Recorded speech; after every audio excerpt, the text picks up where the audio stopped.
not seen him. Roten, in the room somewhere. Sledge, not here. Sawara, Syracuse, here. Thank you. Toombs, here. Van Rees, Bircher, not here yet. So that gives us 1, 2, 3, 4, 5, 6, 7, 8. That is a quorum.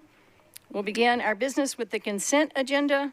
I'll read the items on consent. Please let me know if any of those need to be pulled. We'll begin with resolutions. RS 2022-1585, 1586, 1587, 1588, 1589. Also on consent, RS 2022-1591, 1593, 1594, 1595, 1596, 1598, 1599, and 1600. Those resolutions are on consent. Ordinances on consent are BL 2022-1273 and 1276. Do any of those items need to be pulled off of consent? If not, I will read through the captions, and if anything comes up that needs to be pulled, we can do it at that point as well. So beginning with RS 2022, I heard Councilmember Hurt. Thank you, Madam Chair. I don't necessarily have an issue with 1595 per se, but I do have questions about all of the settling that we do when it comes to injury or some issue in terms of suits as it relates to Metro.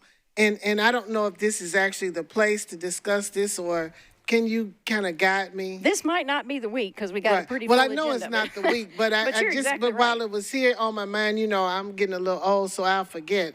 So I just wanted to put it up there while I can. Let's set aside some time at the next meeting and have an opportunity to do that. Thank you. So, okay. All right. Thank you for that. A little old, I said little. Settlement. Okay. Okie dokie. You got it. Okay, any other items? I'll begin reading through, beginning with RS 2022-1585. This approves an interlocal agreement between the Metro government and the Industrial Development Board for administrative, financial, and legal services. Next is RS 2022-1586, sponsors Allen and Welsh, approves a grant from the Tennessee Department of Mental Health and Substance Abuse Services to the state trial courts to provide the Tennessee Certified Recovery Court program at the Davidson County Residential Drug Court. Next is RS 2022-1587. Allen and Bradford accepts an annual donation from the Nashville Convention and Visitors Corp. in the amount of $25,000 for up to 5 years to provide funds for marketing the Nashville Municipal Auditorium. Also on consent is RS 2022-1588, sponsors Allen, Withers, Syracuse, and Gamble. This accepts a donation from the Nashville Convention and Visitors Corp. to the Metro Nashville Planning Commission to provide supplemental funding for a music venue study. Also on consent is RS 2022-1589, sponsors Allen, Withers, Syracuse, and Gamble, accepts a donation from the Nashville Area Chamber of Commerce to the Metro Nashville Planning Commission to provide supplemental funding for a music venue study. Also on consent is RS 2022-1591, sponsors Allen and Evans, approves an interlocal cooperation and mutual aid agreement between the Metropolitan government and the City of Brentwood, City of Franklin, City of Goodlettsville, City of Hendersonville, City of Murfreesboro, and Wilson County to create and operate a US&R water rescue team that will provide response and rescue services. Also on consent is RS 2022-1593, sponsors Allen, Bradford, Welsh, and Gamble. This appropriates $2,544,580.20 from the Nashville Public Library to various nonprofit organizations for free and high-quality after-school and summer programming through the library's Nashville After-Zone Alliance out-of-school time coordinating system. Also, on consent, I have a letter from the sponsor to approve is RS 2022-1594. This approves an in-kind grant from the Friends of Woodmont Park to the Metro Board of Parks and Recreation to provide improvements to the basketball court at Woodmont Park.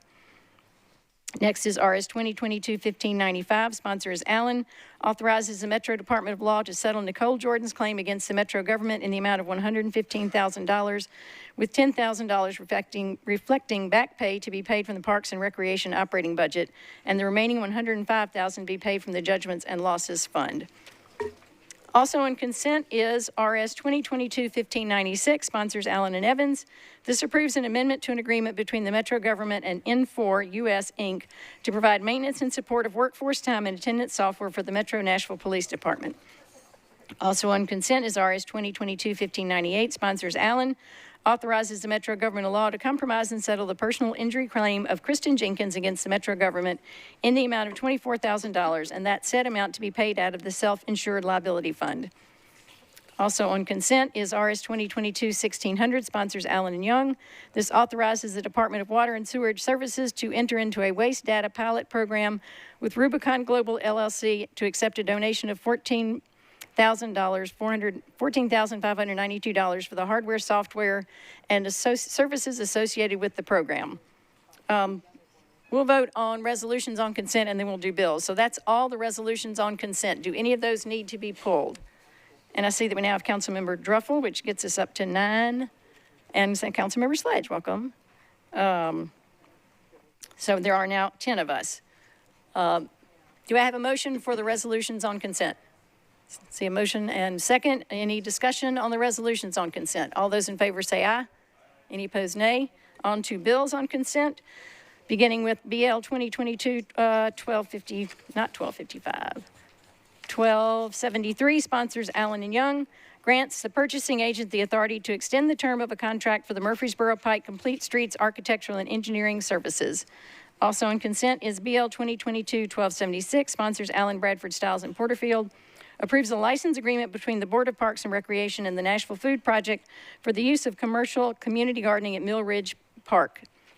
And that is all the bills that I have on consent. Do I have a motion for approval for the bills on consent? It's been moved and seconded. Any discussion on those?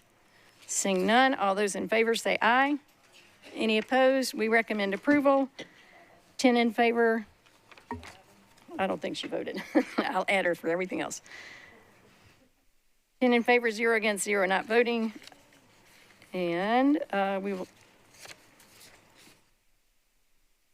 now move on to items not on consent.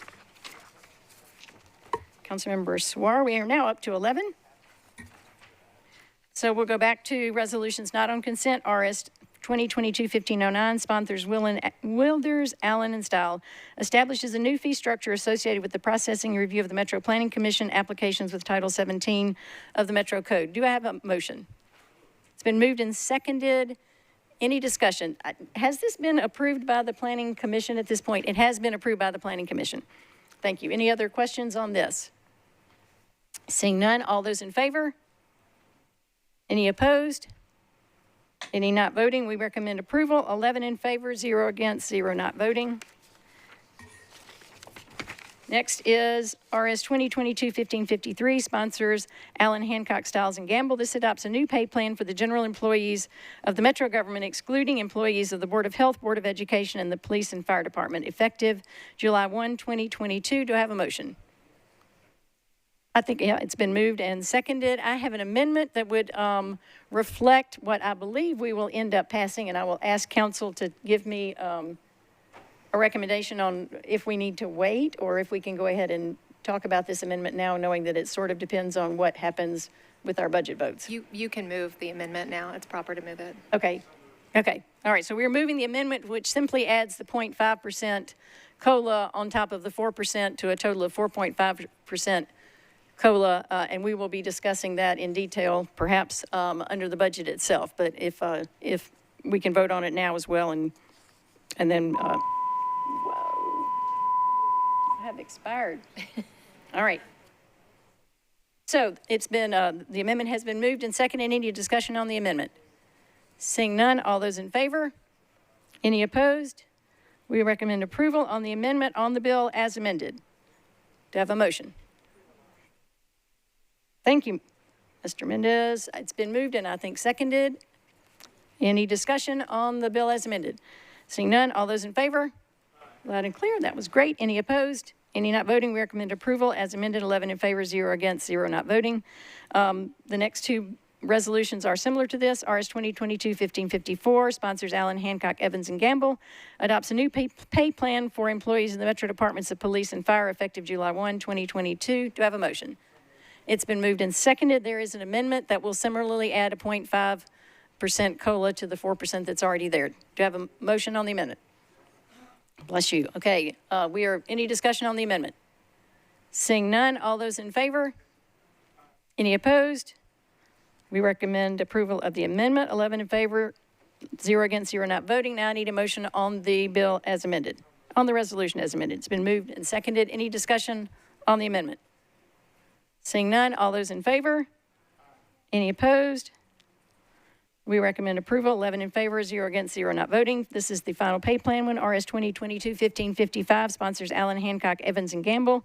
This adopts a new pay plan for employees of the Metro Board of Health effective July 1, 2022. Do I have a motion on the bill, on the resolution? It's been moved and seconded. There is an amendment. Do I have a motion on the amendment? It's been moved and seconded. This, again, is a 0.5% increase to the COLA, making it a total of 4.5%. Are there any questions on the amendment? Seeing none, all those in favor? Any opposed? Any not voting? We recommend approval. 11 in favor, 0 against, 0 not voting. On the bill, thank you. On the resolution as amended, all in favor?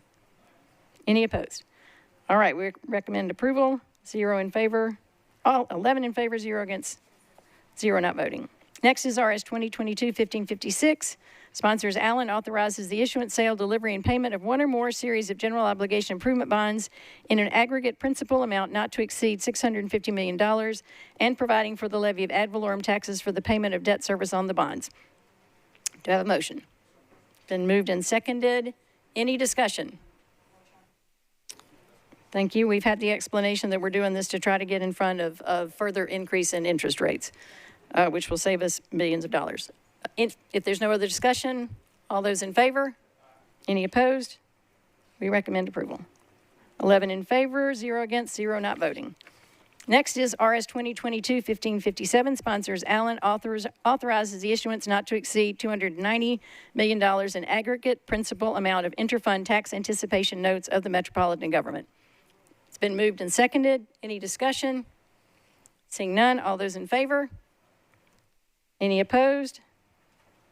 Any not voting? We recommend approval. 11 in favor, 0 against, 0 not voting. Now we pass a bunch that were on consent. Back to RS 2022-1590. Sponsor Sledge appropriates $100,000 from the General Fund Reserve Fund for the purchase of equipment and building repairs for various departments for the Metropolitan government. Do I have a motion? Councilmember Sledge.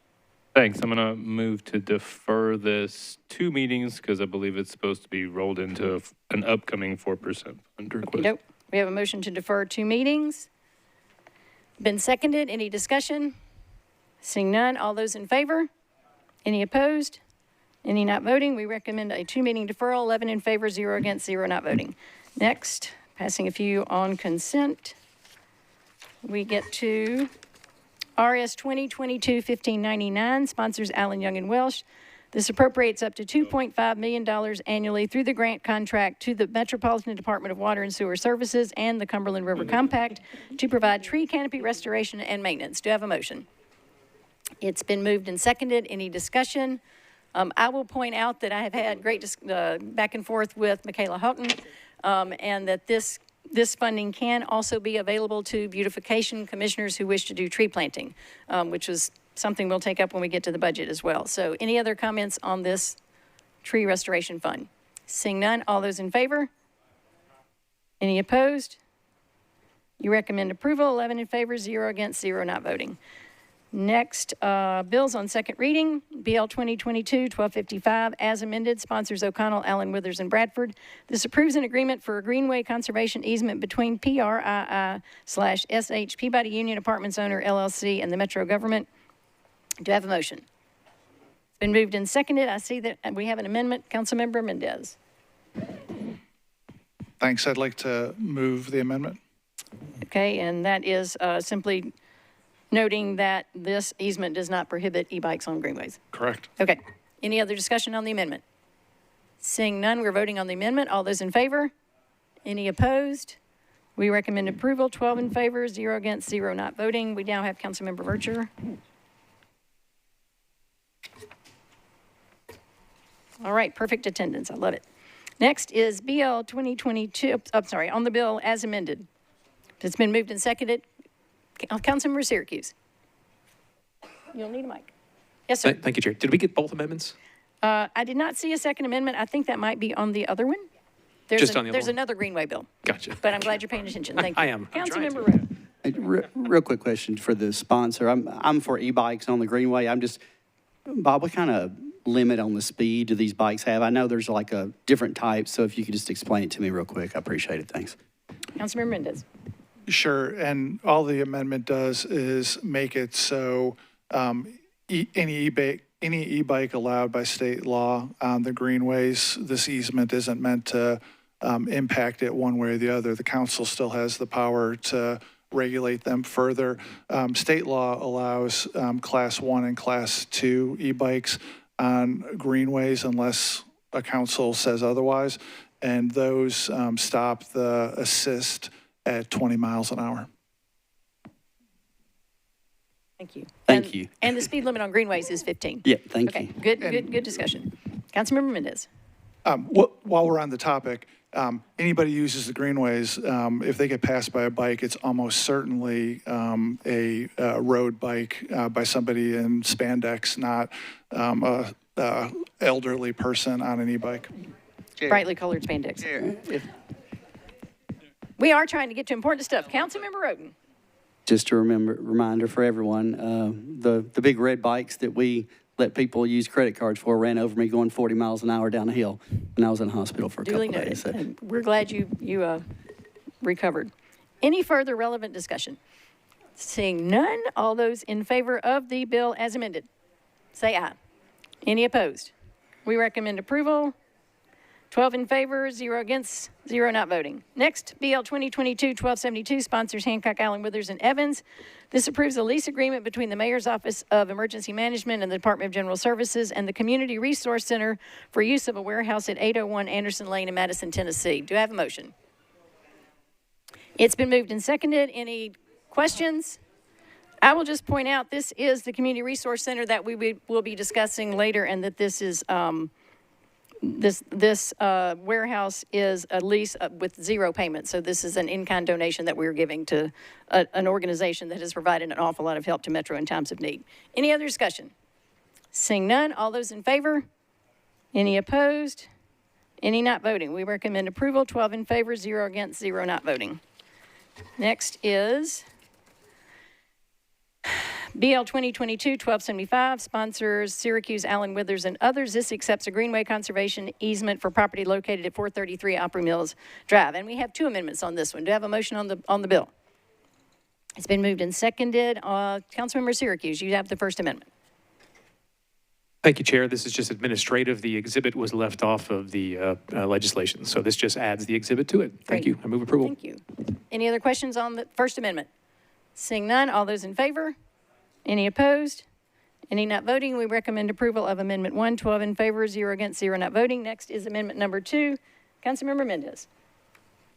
Thanks. This is, I guess, the 4th one we've done, which does the same thing about making sure that the easement doesn't do anything to allow or disallow e-bikes more than what is under state law, and preserves the council's ability to legislate any way we want. So move the amendment. Thank you. Any other discussion on the amendment? Seeing none, all those in favor? Any opposed? Any not voting? We recommend approval of Amendment 2. 12 in favor, 0 against, 0 not voting. Now we are voting on the bill as doubly amended. Do I have a motion? It's been moved and seconded. All those in favor? Any opposed? Any not voting? We recommend approval as amended. 12 in favor, 0 against, 0 not voting.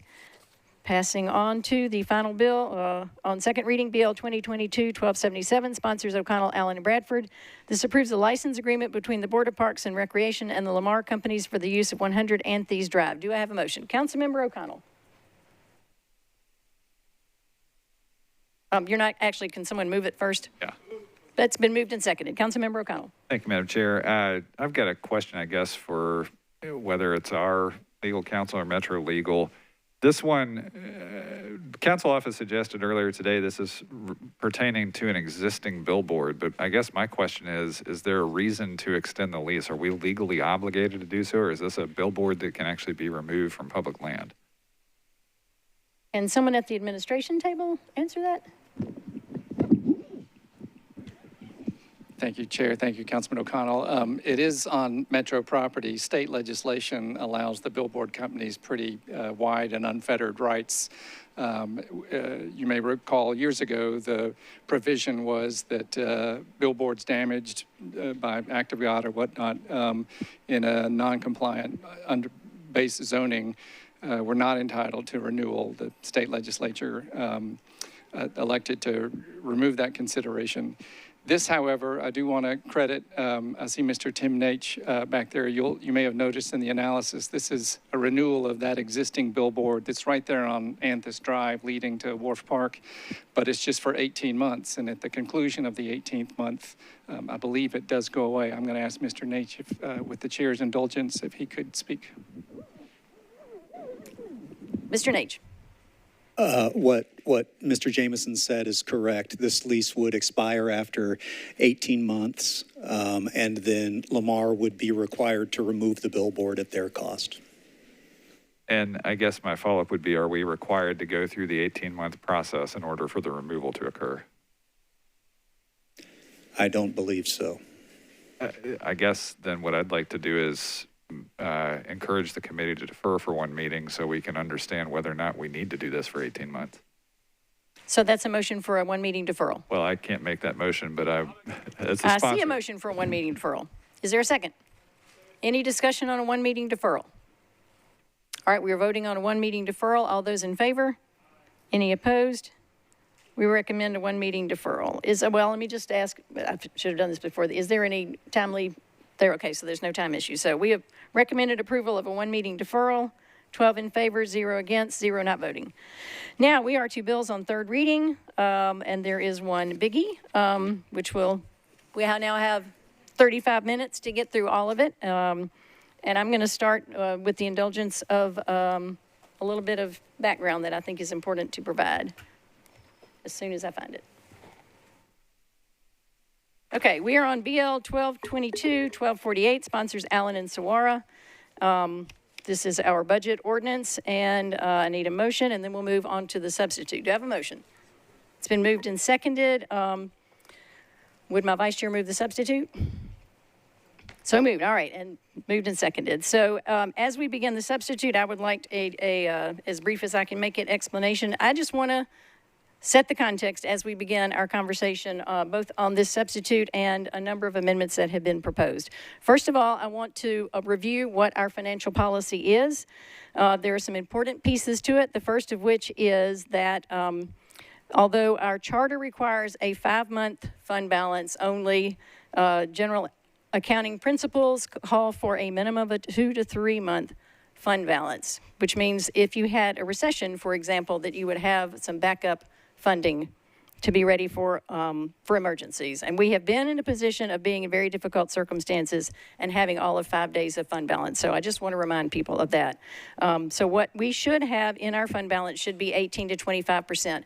On your desk, there is a slide that was given to us when we had the first finance director's budget presentation that shows what is our official fund balance. The official fund balance is the one that has been certified, which happens at the end of the year, and the director is welcome to correct anything I missed say. So FY21 is the last fund balance that we have certified. All the data was in at the end of that year, and that is the certified fund balance, and you can see from that sheet that our general fund, based on that, may have the 18% that we require. But if you look at the other funds, they do not. And if you combine all three funds, we are not where we want to be at that. So I want everyone to hold that thought in mind as we talk through where we're getting our funding from. Our job is to be fiscally responsible, not just for this year, but for next year and even for the year following that. So I think that's really important for people to remember. Secondly, it is our financial policy that we do not pay for recurring expenses out of non-recurring revenue. Fund balance is a non-recurring revenue. So we can't just happily go grab it. The finance director has done an amazing job of unearthing anything in our current budget that was a non-recurring cost, and we have been able to redirect some money from fund balance to those non-recurring costs, which has enabled us to be able to do some important things with the budget, but that has been pretty well exhausted. The lemon has been squeezed dry, is what I have been told. So I just want to make sure people are aware of that. Finally, our charter requires that we keep a 4% fund that is to be available for equipment and repairs, and that different departments ask for specific things when we do the 4% allocations. We have learned by experience that it needs to be at least 5%. That is what this budget began with, and that 5% is still not enough to fund the $136 million that have been requested for those types of items. We have about $58 million in the budget as it started. We have already drawn upon $4 million of that 58, so that our 4% fund is now at 4.5%, which the administration will tell you is not enough to fund the needs that we are hearing from the departments. So I want you to keep that thought in mind as well. So that's our policy. Now I want to just very quickly remind you that the proposed budget was a $3 billion budget that added $92 million to Metro schools for salary increases. That included a 4% COLA, paid leave, and step raises for all employees. It also included bringing employees and the support staff up to a living wage for 3 important categories, which was bus drivers, nutrition, and cafeteria workers and paraprofessionals. There are some other support staff that we will talk about when we get to the substitute. That proposed budget also provided a 4% COLA for Metro employees. We voted on adding an additional 0.5 to that already. This also included $15 million for the Barnes Fund, another $5 million for other housing initiatives, and a pledge of $30 million from the American Rescue Plan funds, which that process is already in the works. That is not a guarantee, but it is a commitment that the administration will pursue that option as well. There's also staff and a new that for the homeless direction, the Department of Homeless Services, that we'll be voting on later tonight, and 500 new employees in various departments, including fire, police, parks, NDOT, codes, planning, Metro Animal Care and Control, and the Community Oversight Board. That is to deal with the backlog from several years of having hiring freezes while we got through the emergencies of COVID and other difficult circumstances. So this budget includes 500 new employees so that we can serve our constituents. And it also expands the Partners in Care program, which is our police's mental health response team that has been very successful. And it adds a HEALS pilot, which is a non-police mental health response that will begin in January.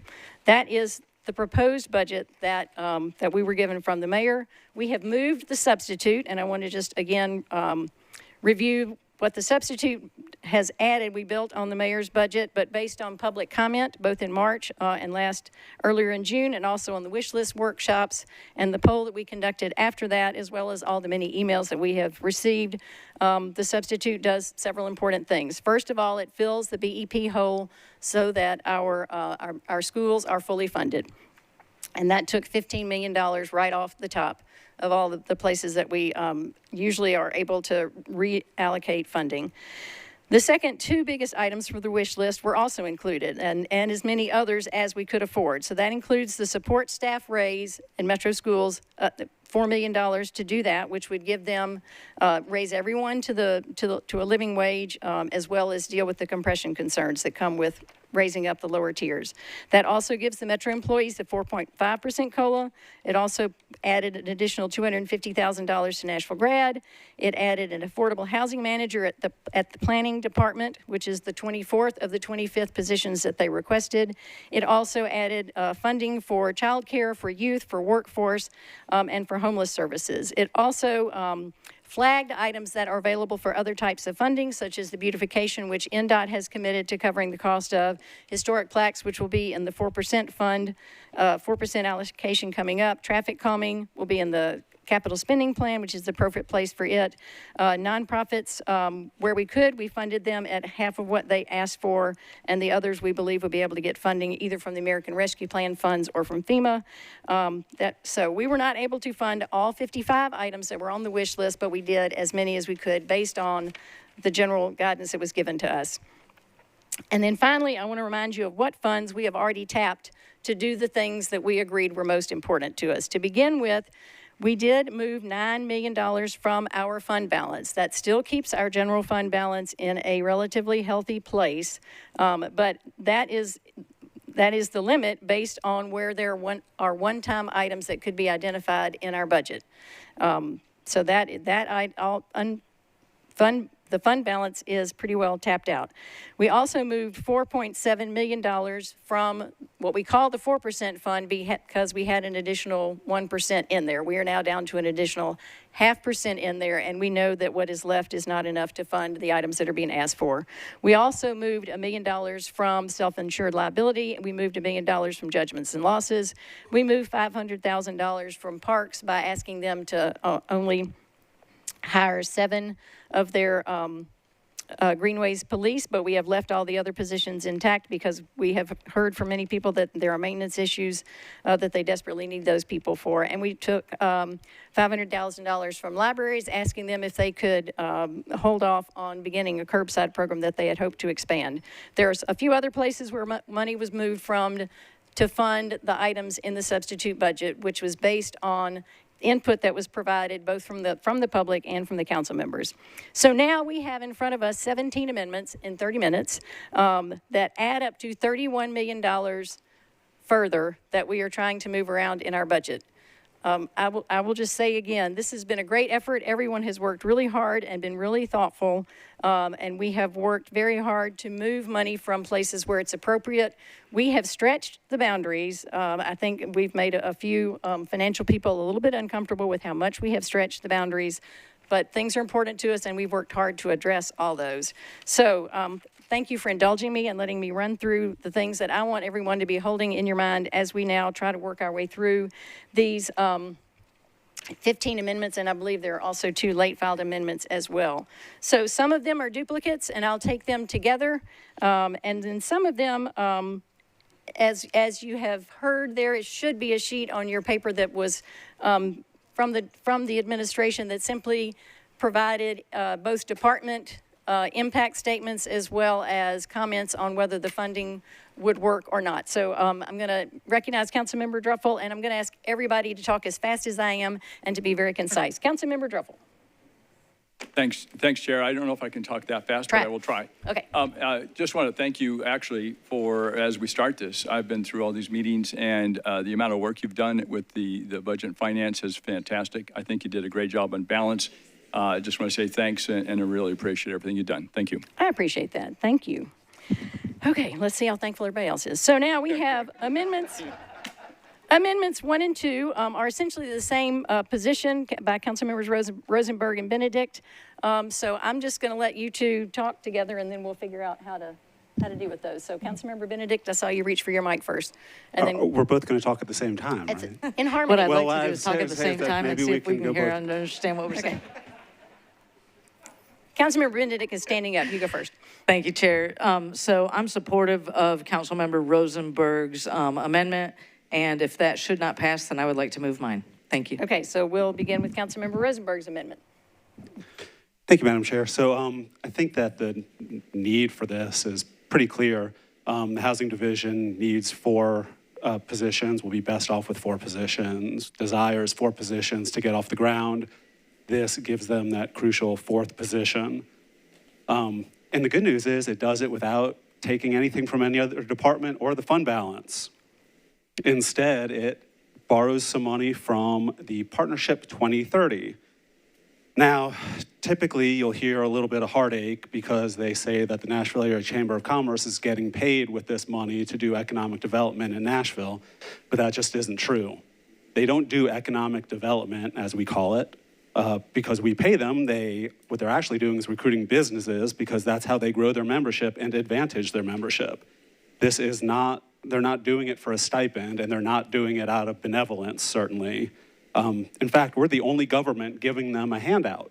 They recruit to Cheatham County, Davidson County, Dixon County, Murray County, Montgomery County, Robertson County, Rutherford County, Sumner County, Wilson County, and especially Williamson County, and none of them pays the Nashville Area Chamber of Commerce to do it.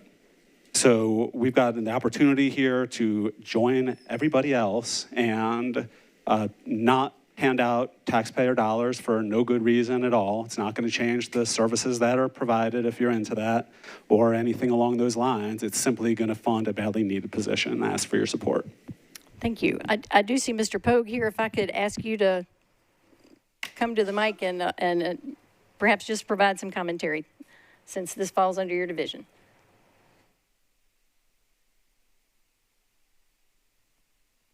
Mr. Pope. Good afternoon, council members. My name is Courtney Pogue, the Director of Economic and Community Development. Yes, the Nashville Area Chamber does provide economic development services to Metro Nashville in the sense that the contract value is $175,000. They do business attraction, retention, and expansion efforts for Nashville.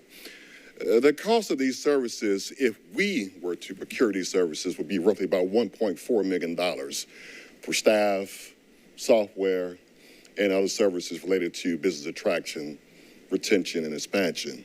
I believe the Nashville Area Chamber has been doing this for a number of years. So we're at a crossroads. We don't have the capacity internally to do this. We don't have the budget resources to do it internally. So we are fully relying upon the chamber for these economic development services related to business attraction, retention, and expansion. I believe someone from the chamber is here. If not. Thank you. I appreciate that. Any other comments? Councilmember O'Connell. Thank you, Madam Chair. I appreciate the recognition since I'm not in the committee, but I think we're going to try to get this work done as quickly as possible in committee. The question I have is to Councilmember Rosenberg's concern is the contract structured such that RFPs pursuant under this fund are only for corporate relocations or other related economic development activity within Nashville and Davidson County, or can these funds be used to support the relocation of businesses to other counties? I think Mr. Poe can ask you to answer that question. I'll do the best I can based upon what we provide of capital to the chamber. It's for services within Davidson County, Metro Nashville. Thank you. Councilmember Rosenberg. Thank you, Madam Chair. The good news is we don't have to pay $1.4 million, and we also don't have to pay $175,000. We can pay nothing like we did before this. This was intended to be a one-year stipend that the chamber got out of Metro's general fund. And then for some reason, it just kept showing up in the budget. The services were provided before, they'll continue to be provided. Just like in all the other counties where they provide services, we don't need to pay. And I should remind you that every dollar we give the chamber frees them up to spend money doing other things, like lobbying against Nashville, or attacking elected officials in Nashville through attack mailers, or increasing executive salaries to well over $500,000 among their leadership. So I think that we could do better things with that money, like housing people. Thank you. Thank you. Further discussion? Seeing none, I believe we're ready to vote. All those in favor of Amendment 1, please say aye. Opposed, no. Do we need to do a roll call? Okay, roll call. Okay, I'm going to ask you to help. Okay, that's right. It's just a committee. There are 12 of us voting at this point. All those in favor, please raise your hand high. 1, 2. Thank you. 3. Sorry, see one in the back. I see 3. All those opposed, raise your hand high. 1, 2, 3, 4, 5, 6, 7. All those not voting? Must be 2. Okay. So we do not recommend approval. 3 in favor, 7 against, 2 not voting. Thank you. Councilmember Benedict on amendment number 2. Looking for you. There you go. Thank you, Chair. Appreciate that. So this is the same position that Councilmember Rosenberg was talking about. And, you know, on March 15th, many of us, not many of us, all of us who were here, who were watching, who are listening, heard that the #1 topic in the city is affordable housing. And so what we've got to do is respond to that. Our constituents, my constituents, the city needs us to focus on that. And this position within the planning department is going to help us with all housing throughout the city. And in particular, I've found through my discussion and dialogue with the Planning Commission, this is something that will make a difference if we have this person working on this, not only in District 7, but throughout the entire county. So with that, I think that pulling this from the judgment and losses fund is something that is there's enough available there for us to do this, and I think it's a very important position that we fund, and I would ask this committee's approval. Thank you. Other discussion. Councilmember Pulley. Thank you, Madam Chair. Real briefly, we see this funding source appears in several amendments. So if I could briefly get the administration to speak to the impact of draining the judgment and losses fund. Thank you. Thank you, Chair. Thank you, Councilman Pulley. The Judgment and Losses Fund is one of 3 funds that the Metropolitan government uses. This one particularly covers exposures from lawsuits and litigation. The settlement claims that you see before you, I think a couple of times on tonight's agenda, for example, comes from that fund. In previous years, in all honesty, we have not kept pace with the levels recommended by our actuary that provides an annual report, fairly dense report, I think about 130 pages. And so this budget, we got to the levels above which the actuary recommended as a comfort level for anticipated or predicted lawsuits. And so there's a natural blood pressure moment for us if that is reduced, because we had been in a bit of trouble in the past. I won't do this topic justice if I don't ask my colleague, Mr. Cross, if he could comment any further on the significance or importance of the Judgments and Losses Fund. I don't know that I could improve on that. We do find ourselves in a much better position than we did a couple of years ago, when the balance in that fund and the other one from which we pay judgments and losses had drifted down into the danger zone. So we certainly appreciate the work that the council's done to improve the levels of those funds to what the actuaries recommended. It does put us at a slightly elevated risk when the fund balances come down. Thank you. Councilmember Toombs. Thank you, Chair. I do have a question for Mr. Cross or for the administration. How much have we actually spent from the current fund year to date? Today? Well, so far for this fiscal year that's ending on the 30th. I could not tell you. The council approves settlements on virtually every one of its agendas. Right. The balances drift down, and replenishes them in the regular budget cycle. And actually, in 2021, the council also appropriated some money in a mid-year appropriation for it. So I don't know the answer to the question off the top of my head. I'm sure we could get it for you. Can we get it by 6:30? I know that there's a link that was sent to us. That would be helpful to know. Thank you. Good question. Any other questions? Councilmember Suara. I also have some question for Mr. Cross. Mr. Cross, yes, the actuarial value is an estimate, is that correct? It is. The actuary makes recommendations to us based on our claims history, and we've had the same actuary for probably 20 years, so they've got a long snapshot of how we reserve against claims and what we pay out, and they predict, looking forward, what we're likely to have to pay based on claims that have accrued as of the date of the report. So they report those in a range of probabilities, let's say, what they think the probability of us being adequately reserved for the claims that have accrued as of the date of the report. And is it true that when looking at those claims, we have 3 different accounts that we look into? So the self-insured liability, the judgment and losses, and I think there's a third one too? Is that correct? There are actually 4. There's a schools one, which we haven't addressed, but there's a property fund, which we do need to tend to that one too. Okay. And while I don't have the amount for what we've spent to date or in last year, I can say that when you look at the fiscal analysis that we received for this meeting and looking at the judgment that we have as of today, it shows that the self-insured liability has a $7 million balance as of today, and the judgment and losses has $13 million.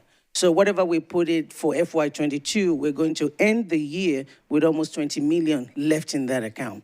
And I know that for next year, we're going to add some more money to build it up to where we think it needs to be. But I just want to put some perception into that. I know in the past we've taken $2-3 million from it. This year we've only taken $1 million. And so I want to just let everyone know that it's an estimate that we've been very good at, and hopefully we won't have a whole lot of people suing us. But this is one of those one-time things that if it happened and our $20 million or $29 million does not cover it, then we can go into other places. So just wanted to clarify that, but if you look at your fiscal analysis, 7 insured is 7 million, judgment and losses is 13 million as of this meeting.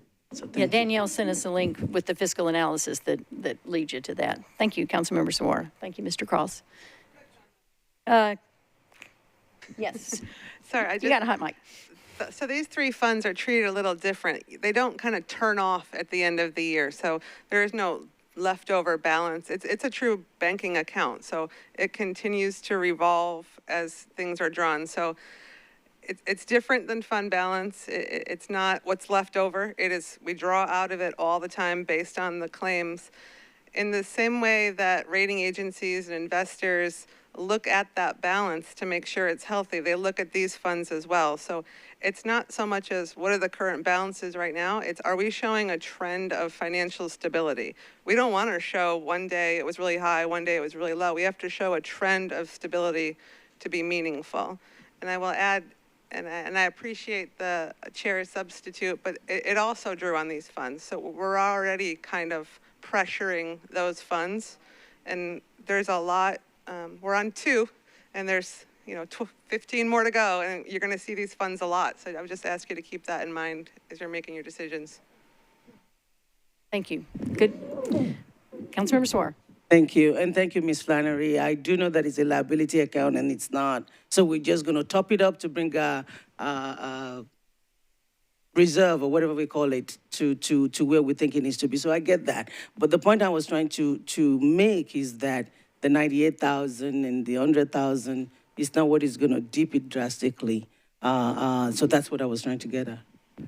Sure, I would argue that we're not topping it off. We're bringing it back to where it was because it was rated in a prior year. So it's not bringing it up to a great place. It's bringing it back to where it should have been all along. And can we say all along we never finished? We never used it every year. We always have to. No, Is that it's drawn correct? throughout the year. So there could be a really large judgment, a really small judgment.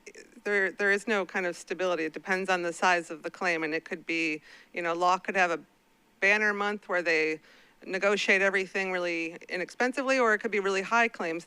There isn't the kind of, it's not equal payments each month. It's truly, it's settlements and judgments. So did we not add to that account mid-year during FY22? We did, because council rated that account in part of the 22 budget. So if part of the 2023 we have funds and things happen, we can always add to it again. I'm just is that a possibility, yes or no?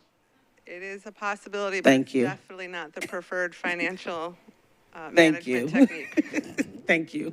So possible but not recommended is what I'm hearing. Okay, thank you. Good discussion. Any other questions or comments on amendment number 2? Okay, I think we'll just keep going with hand raising here. All those in favor of amendment 2, raise your hand very high. I see 1, 2, 3, 4 hands in favor. I'm sorry, I see 5. Thank you. All those opposed? Let me see. I see 1, 2, 3, 4, 5, 6. And apparently 1 not voting. There should be 12 of us. All right, we almost at 5 in favor, 6 against, 1 not voting, I believe. Next is Amendment 3, sponsors Stiles and Toombs. This is a co-response team. Councilmember Toombs, are you covering this one?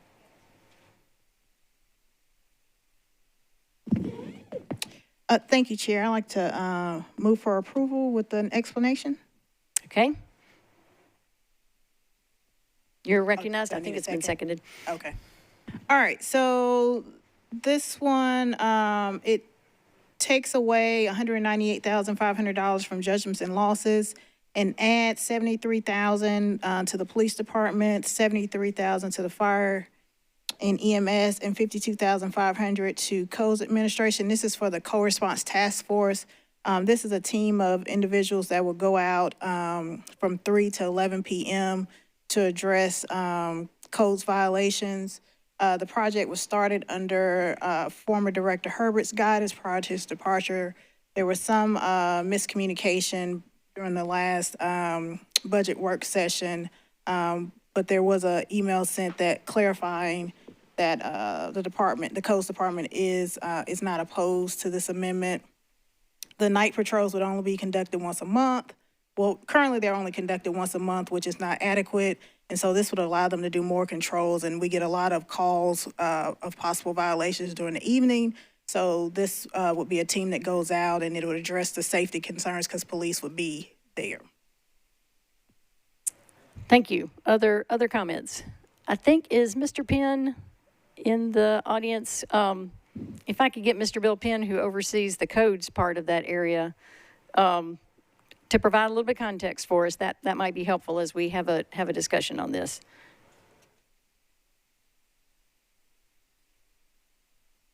Essentially, we do currently perform night inspections. This particular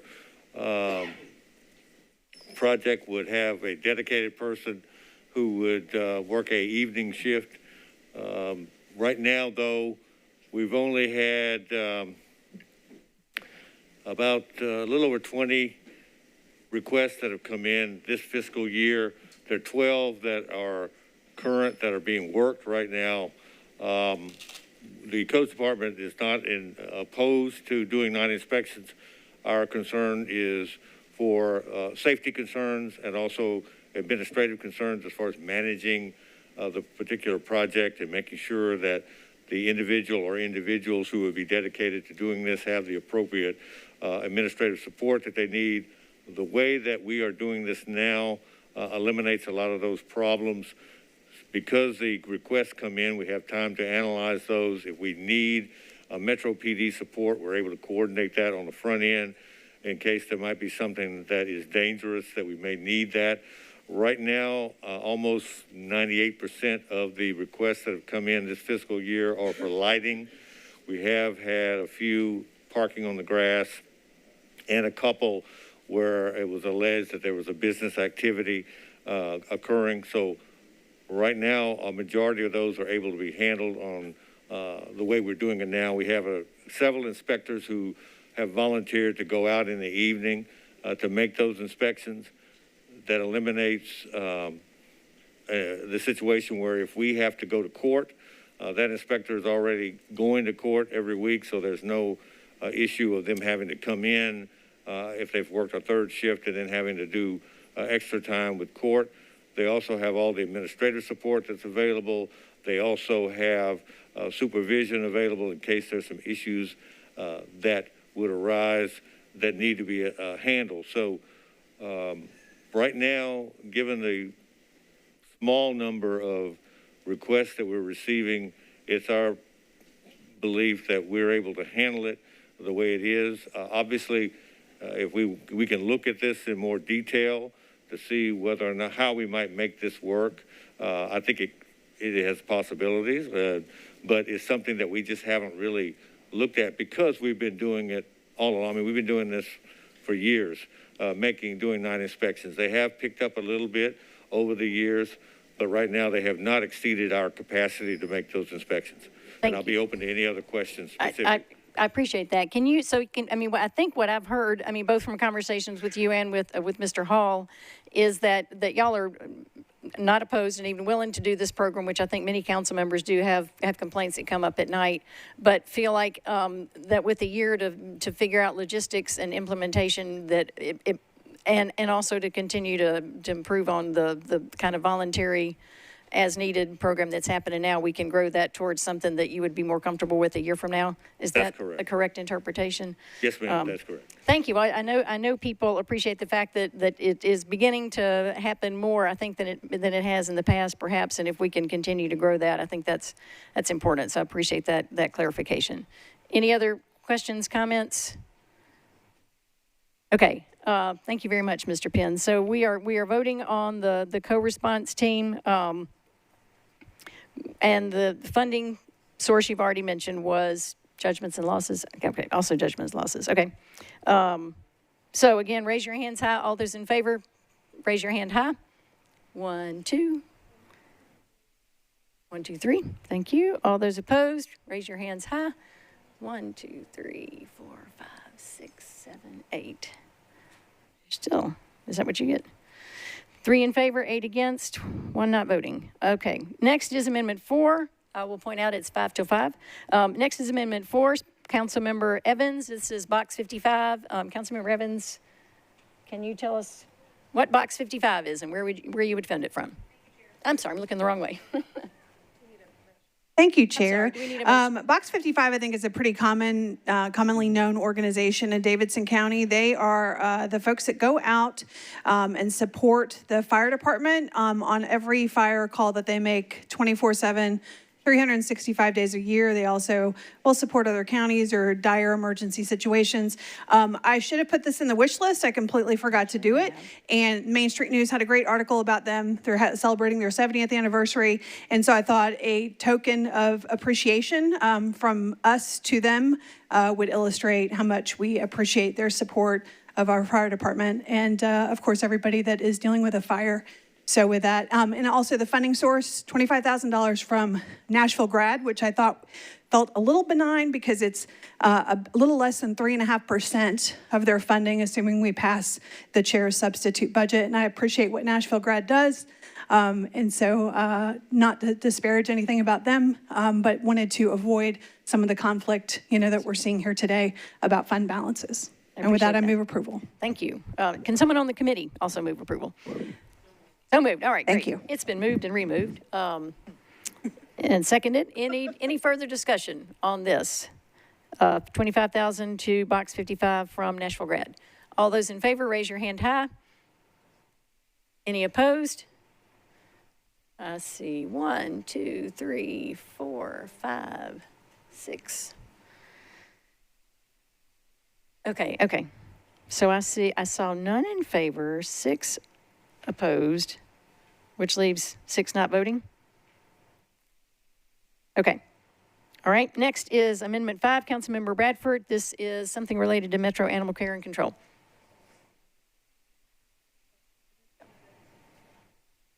You're recognized. Thank you, Chair. So this Do we have a motion? Sorry. Do we have a motion from someone on the committee? Okay. It's been moved and seconded. Councilmember Bradford. All right. So this amendment is basically allocating roughly over $45,000 from the Metro Parks Greenway Police in order to fund a new position within Metro Animal Care Control. As you recall from the budget hearings we were having, Parks admitted that there was 5 positions in the last budget that they still haven't been able to fill, yet they're asking for 14 additional positions. Now that's down to 7. I still say if they can't fill the 5 from last year, why are we giving them 7 more? Whereas we have a position at MAC that is desperately needed. You can see the handout that was provided where the Director of Metro Animal Care Control stated that this is a position that they need, that the current person that's doing this role is basically doing the work of 2 people, doing rescuing and foster coordinating. So this would allow for a specific foster coordinator position be created within MAC so that you have one dedicated person to assist with rescue coordinating and another to assist with fostering. So with that, I ask that this committee approve this. Again, this is not taking from any of our fund balances or any judgments.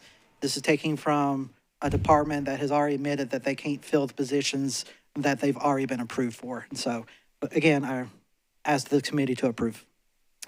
Thank you. I will add on your. I appreciate that, Councilmember Bradford, for telling us what your source was. On the back of the handout sheet that showed what our fund balance was, there is a chart that shows, it's a graph, a line graph that shows for the 10 largest departments how they were able to use all the money that was budgeted to them. I'm going over this because Parks will come up in 3 or 4 amendments here, so this kind of applies to the next couple of amendments. And that shows, as Councilmember Bradford has pointed out, that in 2020, which was the year of COVID, that Parks had money left over at the end of their year. It also shows that other departments were in similar situations and that trend is now going down now that we have COVID behind us. So because I'm a data person, I just think it's very helpful to understand how that compares with other departments. So it was helpful to me to ask the finance department to at least give me some information on how other departments looked during these very difficult years that we've had. I will also point out, from what I've heard from Parks, that because of the nature of their use, they do have a number of part-time employees, and that puts their number of vacant positions in a slightly different category from everyone else's for that. And I probably have rattled on more than I should have. Councilmember Van Rees. Yes, thank you, Chair. And I appreciate the passion that Councilmember Radford has for animal care. However, I am strongly opposed to any amendment that does anything to take away the necessary funding for our Parks Department. What they do for this city is really something that we've talked about over and over again. And as the former Parks Committee Chair and the current Vice Chair, I strongly encourage my colleagues to vote against any disintegration of the funding that they so desperately need. Thank you. Thank you. Other comments or questions? Councilmember Pulley. Thank you, Madam Chair. Very briefly, do you think you've summed up the impact on parks, or would it be appropriate to get somebody from parks to talk about that? If there is anyone from Parks who would like to add to that, I would invite them forward at your suggestion. Yeah, and as you said, there's several amendments where different amounts are being taken from parks. So if she could just speak to that all at once, that'd be good. Thank you. I would agree. Is Parks represented here? I see. Thank you for being here. This sort of covers several amendments coming up, so feel free to speak to all of them. Let me turn on your mic. There you go. Shanita White, Metro Parks. I don't think I have anything to add. I think you stated it very clearly that this will take away from the much needed bike patrol that is needed on our greenways to address the safety concerns that we have heard. Thank you. Any other comments? Councilmember Sledge. Just to clarify, this funding is coming from the Greenway Bike Police funding that we reduced from 14 to 7. Is that right? I believe the funding simply says Parks. It would be Parks' decision, I believe, on where to take that from. Ms. White, can you? Well, I think the council member said specifically, he stated the bike patrol. Councilmember Bradford. When I asked for this amendment to be drafted, I specifically asked that it come from those park police positions. Okay, sorry, specifically, yeah, that's correct. So that would drop it from 7 to 6, is that correct? Councilmember Bradford. I would assume so, considering I don't think a parks police officer makes more than $45,000. Gotcha. So I wanted to speak anyway, but that kind of colored my thought on this, because I'd actually asked the Parks Department for a breakdown of what those incidents were that they had talked about over the past year. And kudos to Parks, kudos to MMPD. They provided a very detailed analysis of it, both by geography and by call for service. The call for service, there was about a third of all the calls for service, the crimes, I guess, that were committed. I don't want to say calls for service, but the crimes were committed were motor vehicle theft. They were not on the actual greenways. They were motor vehicles instead. So if the intent here is to try to reduce by one position on a funding source that we've already said, hey, we don't think it's really necessary at the level that was immediately proposed, I'm inclined to support this amendment. I don't feel as strongly about the other two that Councilmember Bradford has, but I do know in my interactions with animal control, they need all the help they can get. And so if we're going to make a suggestion that we do that, and we're taking away from a position that we have already cast doubt on whether it's needed, I think that is an amendment worth considering. Thank you, Chair. Thank you. Any other comments or questions? I will also point out that they asked for 2 positions and were given, I believe, 4 at Metro Animal Care and Control. Councilmember Henderson. 6, I'm corrected. Thank you, Chair. I appreciate you recognizing me as I do not serve on this committee. Chair, you mentioned about, the implications of part-time positions, summer positions, kind of getting all that sort of right-sized as it relates to vacancies. And I was looking back at my notes from the budget hearing, and I just wanted to inquire, how many full-time positions does Parks currently have vacant?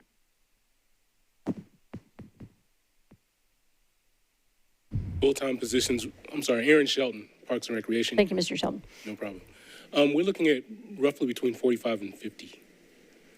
Okay, so you have 45 to 50 positions. Oh, full-time positions, I'm sorry. It would be much less than that just based on the fact that we have part-time positions and seasonal right now. I understand, but you all continue to say that about part-time seasonal, but what I don't hear is the break apart of How many of those are part-time seasonal and how many are FTEs? I can't give you that. If I was to quote that number right now, I would probably be incorrect because of our activity, but I can give you that information. Okay, if you can get that by 6:30, that'd be great. Thank you. Other questions or comments? All right, seeing none, anything else from the Parks folks? Okay, I think we are ready to vote. Again, please raise your hand very high. All those in favor of Amendment 5, raise your hand very high. I see one. Thank you. All those opposed, raise your hand very high. 1, 2, 3, 4, 5, 6, 7, 8, 9, 10. 1 in favor, 10 against, 1 not voting. Thank you. Next is Amendment 6, Councilmember Radford. This is MNPS paid day off. Do I have a motion? It's been moved and seconded, Councilmember Bradford. And just because we are getting behind, I am going to limit discussion to members of the committee at this point forward. And y'all can correct me if I mess up. Councilmember Bradford and the sponsor. Thank you, Chair. Again, similar discussion that we were just having about parks. You know, they've already admitted that they didn't need the full amount that they asked for, and they took half. This would take $350,000 from that same Parks Police fund and would reallocate it to MNPS. This was an item that was spoken for and asked by one of the members of the board. The $350,000 would be enough to provide all 10-month MNPS employees an additional paid day that could be used for either a day off or to be used for continuing education or career development. So with that, I ask the committee to approve. Thank you. Any further comments or questions? Seeing none, all those in favor, raise your hand really high. I see none. All those opposed, raise your hand really high. 1, 2, 3, 4. Okay, I see 0 in favor, 11 against, 1 not voting. Next is Amendment 7, Councilmember Johnston. This reduces parks and donates to various sources. Do I have a motion? It's been moved and seconded. Councilmember Johnston. Thank you. I'll try to be quick. So I'll talk about the funding source quickly. It's Parks and Recreation. I just wanted to go through FY 19, 20, 21, and 22. Their spending has never reached the threshold of $40 million. They returned in 2019, they returned $610,000. In FY 20, they returned $4.3 million. In FY 21, they returned $3.5 million, and they're on pace to return $10 million this year. And yet we are set to, in the mayor's budget anyway, of $53 million, which is $15 million over their proposed actuals of 22. I think I'm a huge supporter of parks. Last year, I was the one that brought the amendment that got them more funding in order to support that department. I think they do great work. For whatever reason that money is not being spent, maybe we can look at that in another conversation. But the fact is that we have other needs in the county, and I know that this money will be spent for the betterment of the entire county, and it will get spent. So I have it increasing the MAC workforce by 50,000, beautification in council districts, neighbor to neighbor, sister cities, community resource center, and hands-on Nashville. Some of those you put into your budget, but only at 50% of their actual ask. So I brought that to 100% of the ask, and I added in Community Resource Center and Hands-on Nashville because those two organizations have MOUs with the city. They provide other services through every single day of the year throughout the county, but they have MOUs for disaster response, and every single council member that has experienced a disaster like the flood, the tornado, the bomb knows that those two organizations are instrumental in our response. And the fact that we have never supported them fiscally is a little bit alarming to me. It's been said that we can support them with ARP funds. Number one, that's it's assumptive. We have a financial oversight committee that looks at that, and we actually determine and make those recommendations. So that assumption to me is disrespectful to the hard work that we actually do and have done for 2 years now. And then I've just lost my train of thought because I got mad. Sorry. Appreciate your passion. But it's also one-time funding. And I think that we have, those organizations have needs every single year. They are, every single one of these that is on here serves our community at large every single day of the year. And we need sustainable funding, not one-time funding from ARP. So I hope that you support this. And I know that it will not make a huge impact. We're talking about a total of $345,000. I did not specify in parks the actual parks police. I'm just looking at it overall from a macro perspective, that they're looking at returning $10 million, and we're looking at allocating $15 million over their actuals for this year. I think they can spare $345,000 that will make a huge impact to these organizations. Thank you. Thank you. Any other comment? Councilmember Suara. Thank you, Chair. And I want to thank Councilmember Justin for her passion and support of this organization. I do agree that they do incredible work for us, and I think that they do deserve our support. My only problem is that when I started the conversation on salary savings during budget cycle, I started that whole down the road thing. And looking at department and what they've spent and what they brought, it was just to show a trend. What we do not have is a vacancy agents report or something that shows us how long those positions have been there. And until we do that and look at every department holistically to be able to see whether those positions are from this year, 2 years ago, 3 years ago, I think just going and grabbing, I don't think is a good solution. Now, if a department has a position that is available or open for the last 3 years, then they don't need it. But we have to factor in COVID, we have to factor in part-time, we have to factor in a lot of things. And so just taking the salary savings, I went down that track, but I retracted because I realized that if we just look at it and say police did not have all their personnel, but we have a reason why they did not. PAC did not, and so we have to keep looking at it like that. And until we look at everything holistically and look at the AG, I would not support taking any of the savings from any of the department. Thank you. Thank you.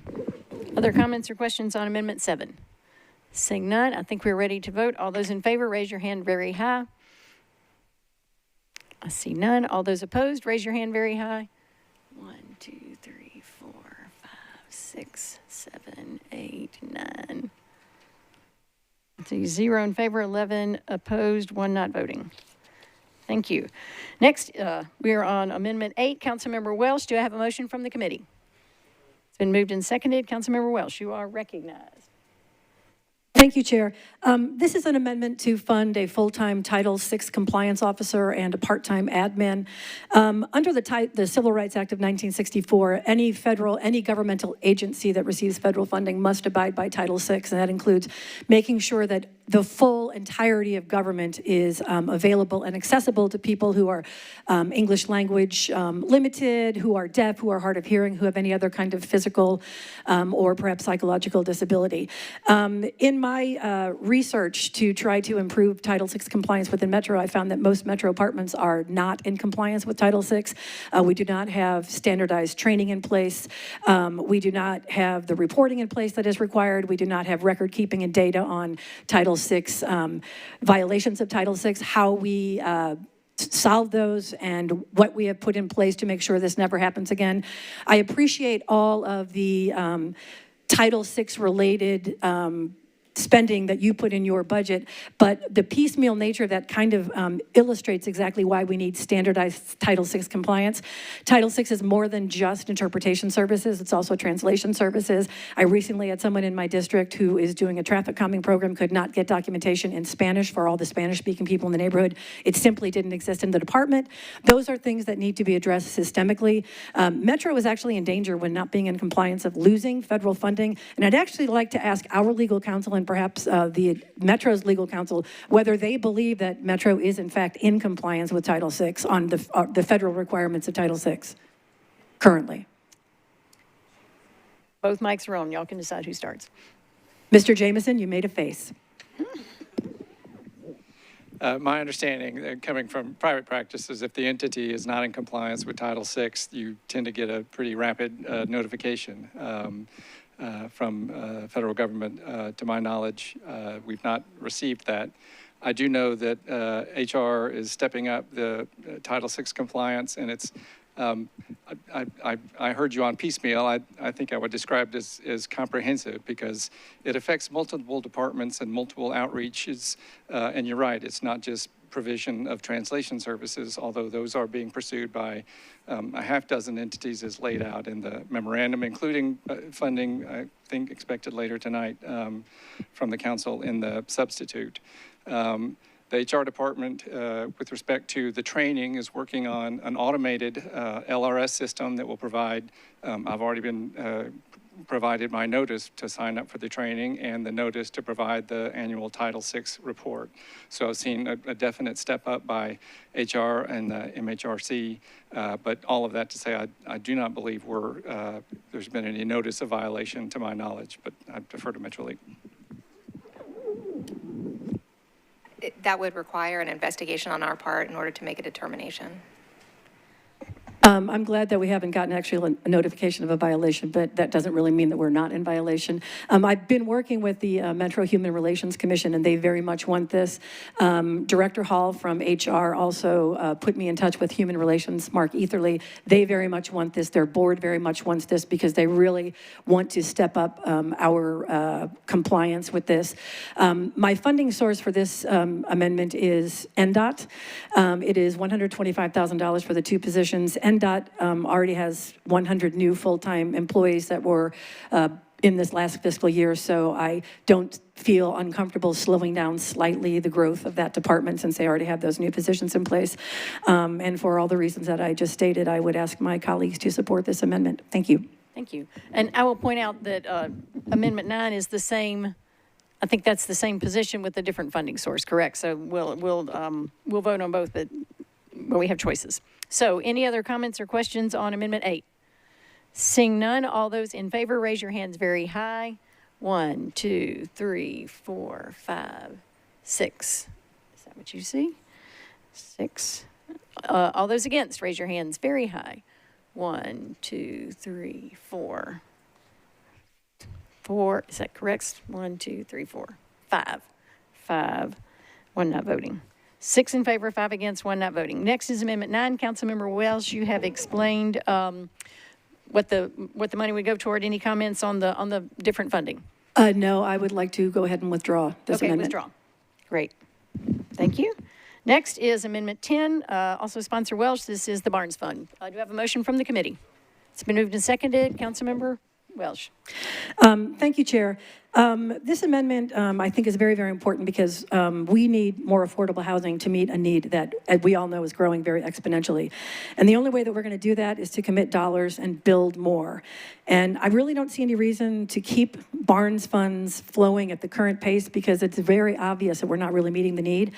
Right now, Section 8 housing, the waiting list for Section 8 housing has about 9,400 people on it. Those are for housing choice vouchers, which you can use any place that accepts Section 8. There are another 15 waiting lists for project-based vouchers that together have more than 4,000 people on them. So that's about an average of 265 people per waiting list. In addition, MDHA has 22 separate properties with separate waiting lists that it owns that have about 900 people on each of those lists. And those people can wait years right now to actually receive any housing. And this isn't even touching on, as we know, the problem with Metro employees who can no longer afford to live in the city where they work because there is no affordable housing. My funding source for this is MNPD because in this budget, we are already cutting in the base budget. We are cutting NDOT. We are cutting libraries. We are cutting parks. We are cutting MTA. We are cutting USD benefits. We are not filling a $2 million shortfall at General Hospital. We are not funding requests for new full-time positions at planning and other departments that can't really efficiently and effectively do their job without them. We're not addressing a $703 million item for deferred maintenance at MNPS. We are really making every other arm of Metro, we're asking every other arm of Metro to do without, and we're asking of MNPD nothing. And this is despite having 190 unfilled positions. I think the greater good of the city should require that we work together to address these large, impactful issues that have such a negative effect on our quality of life.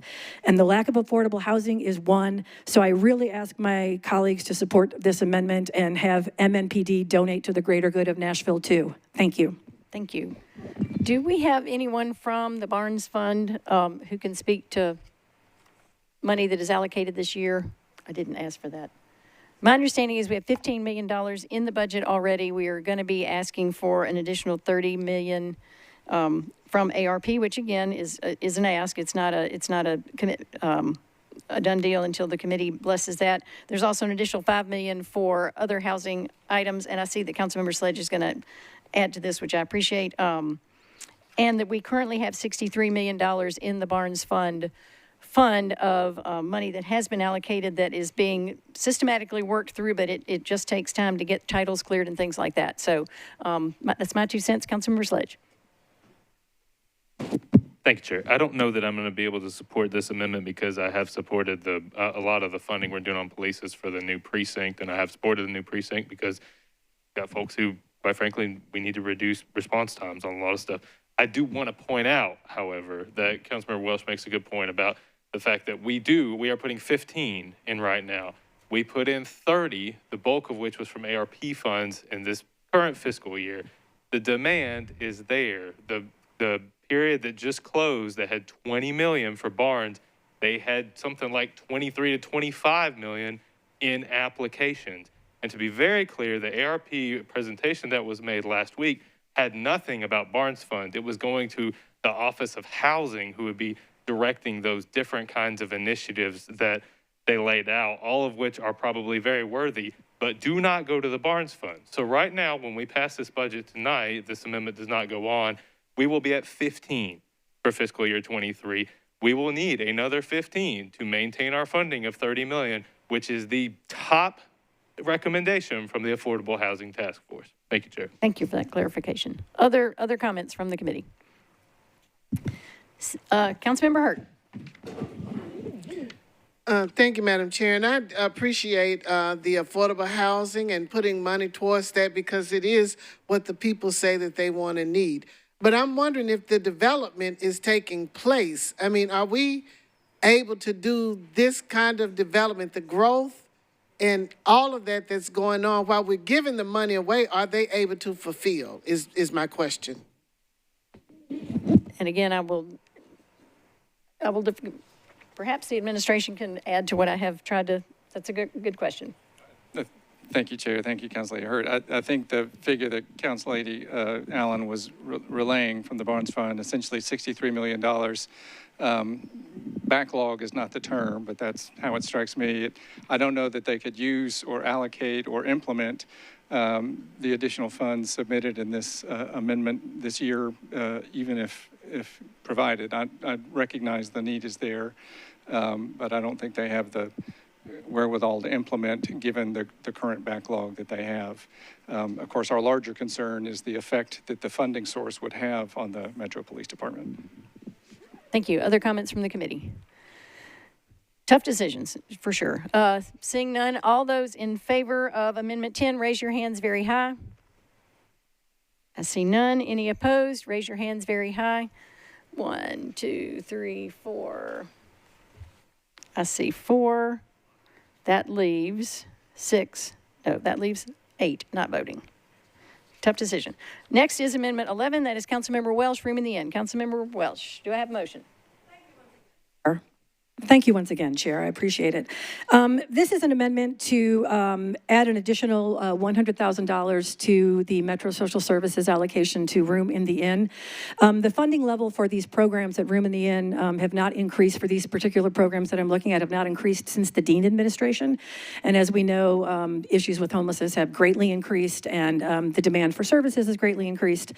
And in order to even maintain levels of funding, we need to be essentially giving COLA increases and should have probably been giving COLA increases all along to these types of programs that have such a positive impact on how we deal with homelessness here in Nashville. I know there are questions about pulling money from the Sports Authority and from the Sheriff's Department. I think these are small asks that get a very big ROI with what those monies can be used for at Room in the Inn, and I think it's an important program. So once again, I ask my colleagues to support this amendment. Thank you. Councilmember Pulley. Thank you, Madam Chair, and I appreciate my fine colleague from District 16 and her concern for the social services. What I want to point out is these might appear to be small amounts of money, but they have dramatic impacts on both of these organizations. If you haven't had the opportunity, you need to go to the sheriff's office and see some of the tremendous programs that they're involved in with inmates, who I would argue would be one of the most beneficial population to programs such as these. And I do note that we have a person from the sheriff's office here who can speak that probably a little bit more eloquently than I can. And I also saw Ms. Foxnaughton, Director Foxnaughton in the audience. So if you would indulge me to have both of them come up and speak to how this would impact them. Thank you. Sure, I'll give them each 1 minute. Thank you. Thank you. John Hudson with the Sheriff's Office. Councilmember Pulley is right. The vast majority of our budget goes to programs and services for the inmates. And to take this away would actually reduce the social services provided to some of the most needed population. So obviously we are hopeful that we will maintain that. Thank you. Ms. Faulknotson? Hi, Monica Faulknotson with the Sports Authority. I'm sure that you can see in the analysis that you have before you that out of the Sports Authority's proposed $2.256 million budget, $1.827 million, or 81%, is obligated to insurance. This is primarily property loss insurance for our facilities. Another $419,000, or 18.5%, is obligated to salaries, fringes, internal service fees, and also stormwater fees that we pay over at Nissan Stadium. And so that leaves 0.5% of our budget, which is about $10,000 for office supplies and other administrative needs. So the impact is also great for us. It would mean the elimination of our special events coordinator and subsequently the special events program.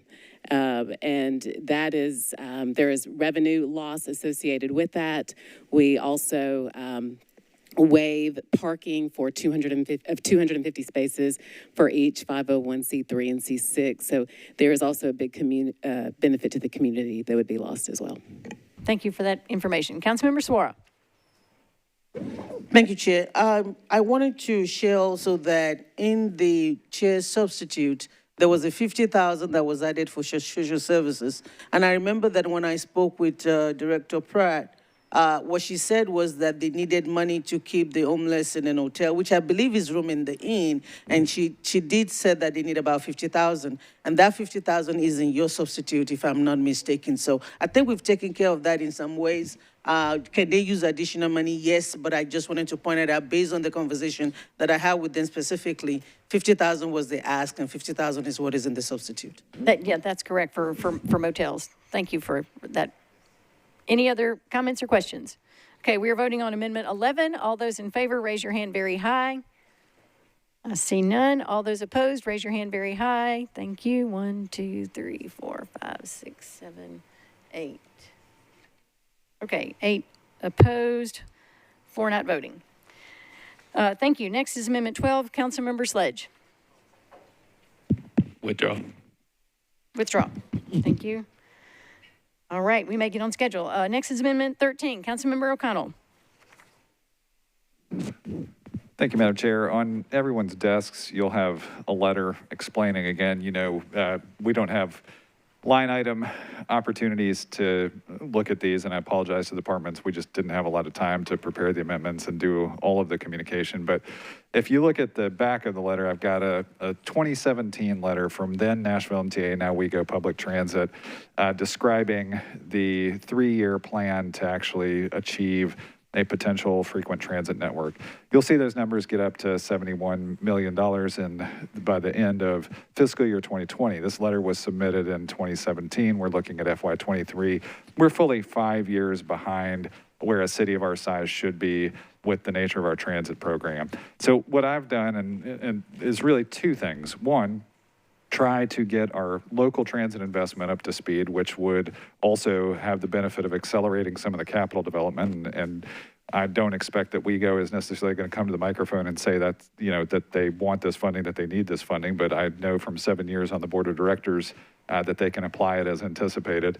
And then the other thing I'm doing is looking at, and the letter explains all of this as well, this is an extraordinary, I know the chair spoke to this is a pretty extraordinary addition of full-time employees for Metro government.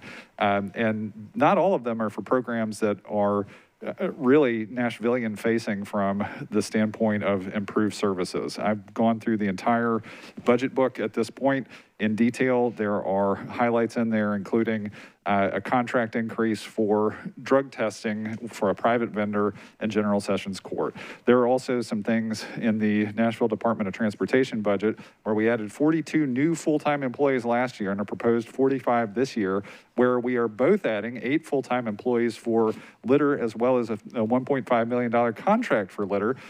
Meanwhile, we are also seeing on the application of the jargon of Vision Zero, some extraordinary things like suggesting that 4 full-time employees for alley maintenance are applying the principles of Vision Zero.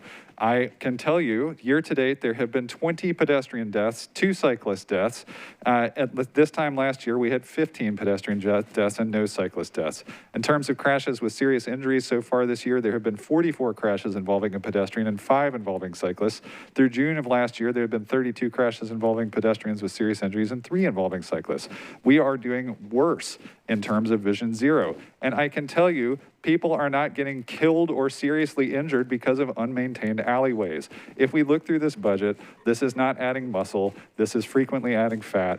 This transit service will go directly into supporting things that are both in motion as well as the mayor's transportation plan, but more importantly, follow a program to get us to a frequent transit network just as gas prices are increasing and people need accessibility and affordability in this city. So I encourage colleagues to support. Thank you very much, Madam Chair. Thank you. Councilmember Mendez. You didn't ask for a motion at the front end of this one, I think. Thank you. Would you make a motion, So I'll please? move it, but I do have a question. Okay. You're recognized. I guess this is for Ms. Darby. As I understand it, if we pass this amendment, that the substitute would no longer be in compliance with the charter because of being below the minimum amount of 4% funds? Take that 4%, if the allocation takes the 4% below, we do have to maintain 4% by charter. I don't know if the $5 million takes it below that amount, but I imagine that the Director of Finance would have that information. For sure. I mean, it depends on where we end tonight because that calculation is based on the total overall budget. But as currently contemplated, yes, this would bring us below the 4% required per the charter. And so back to Ms. Darby, so assuming that's right, that passing this amendment, and then what happens? I suppose you sternly tell us, don't pass that amendment, otherwise crazy things happen? I would advise you not to take any All right, thank you. Thank you. Councilmember Sledge and then Councilmember O'Connell. Sorry, I wanted Councilmember O'Connell to go first. I was just saying that Ms. Darby's mic was off, so I would like to speak after him. After Councilmember O'Connell. Councilmember O'Connell. Thank you, Madam Chair. And to Councilmember Mendez's point, I appreciate that concern. I'm happy to reduce the usage of the 4% fund as an on-the-floor, suspended rules amendment. I will say I worked with the council office with lack of access just in the time available to work with finance to effectively leave the cushion there.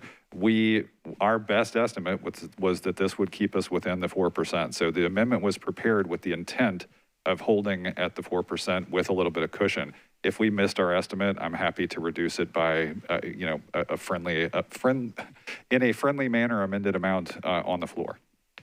Thank you. And that may depend on what other amendments pass. I don't know. The Councilmember Sledge. Thank you, Chair.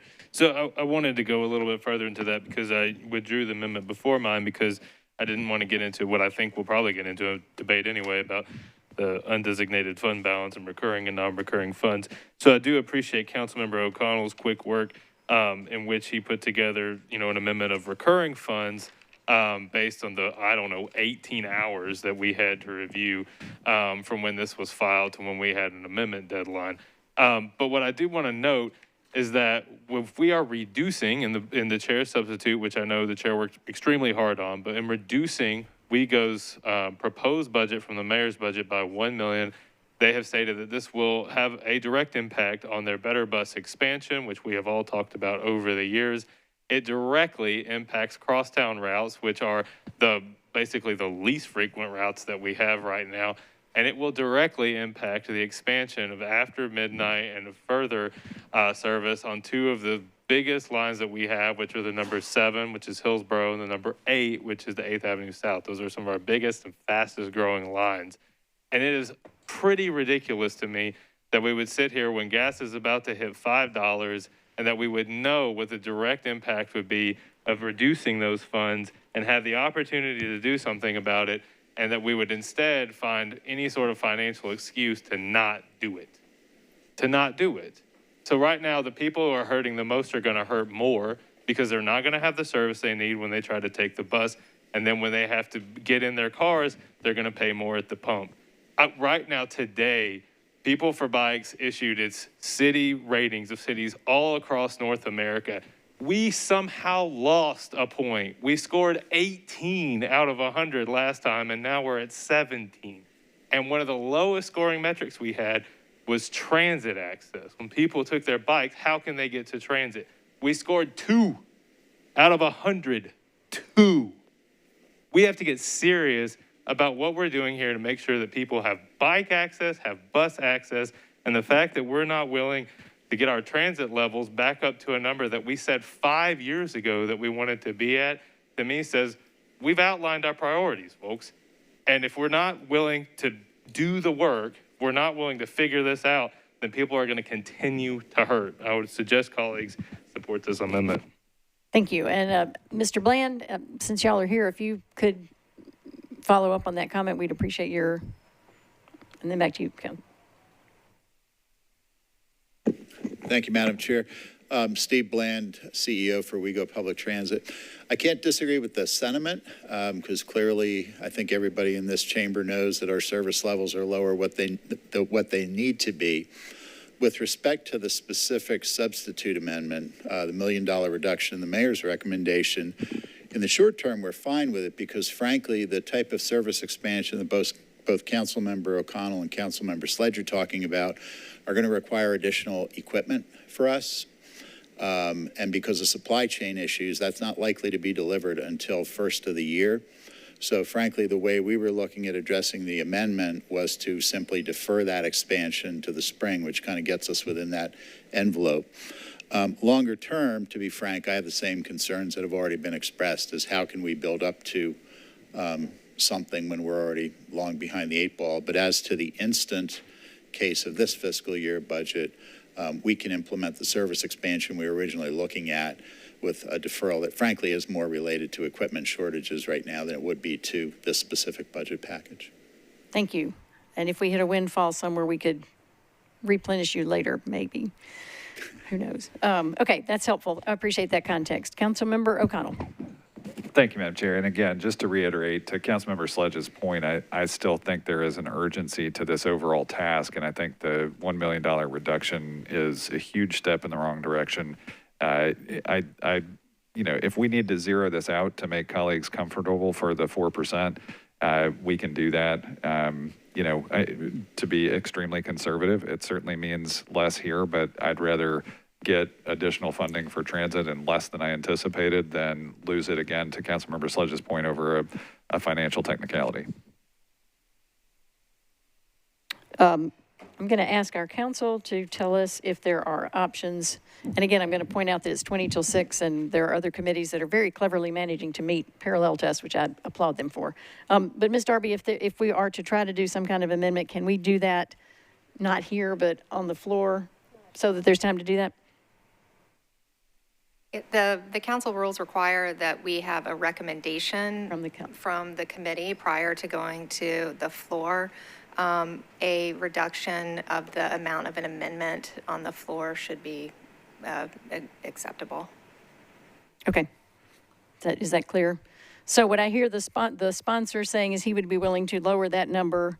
And at this point, I think I would ask if the council is willing to vote on the Amendment 13, knowing that it could be reduced. What's the proper way to word this, council? You would still need to move approval. Okay. All right, so we are voting on the bill as it is currently before us. We do, if someone wants to make an amendment on the fly, that's not something we do neatly. So Councilmember Van Rees. Yeah, you're on the committee. I apologize. I had to leave real quick for a different meeting, so I may have missed this. But was there discussion from this committee regarding the $1.9 million reduction from NDOT in addition to the $5 million?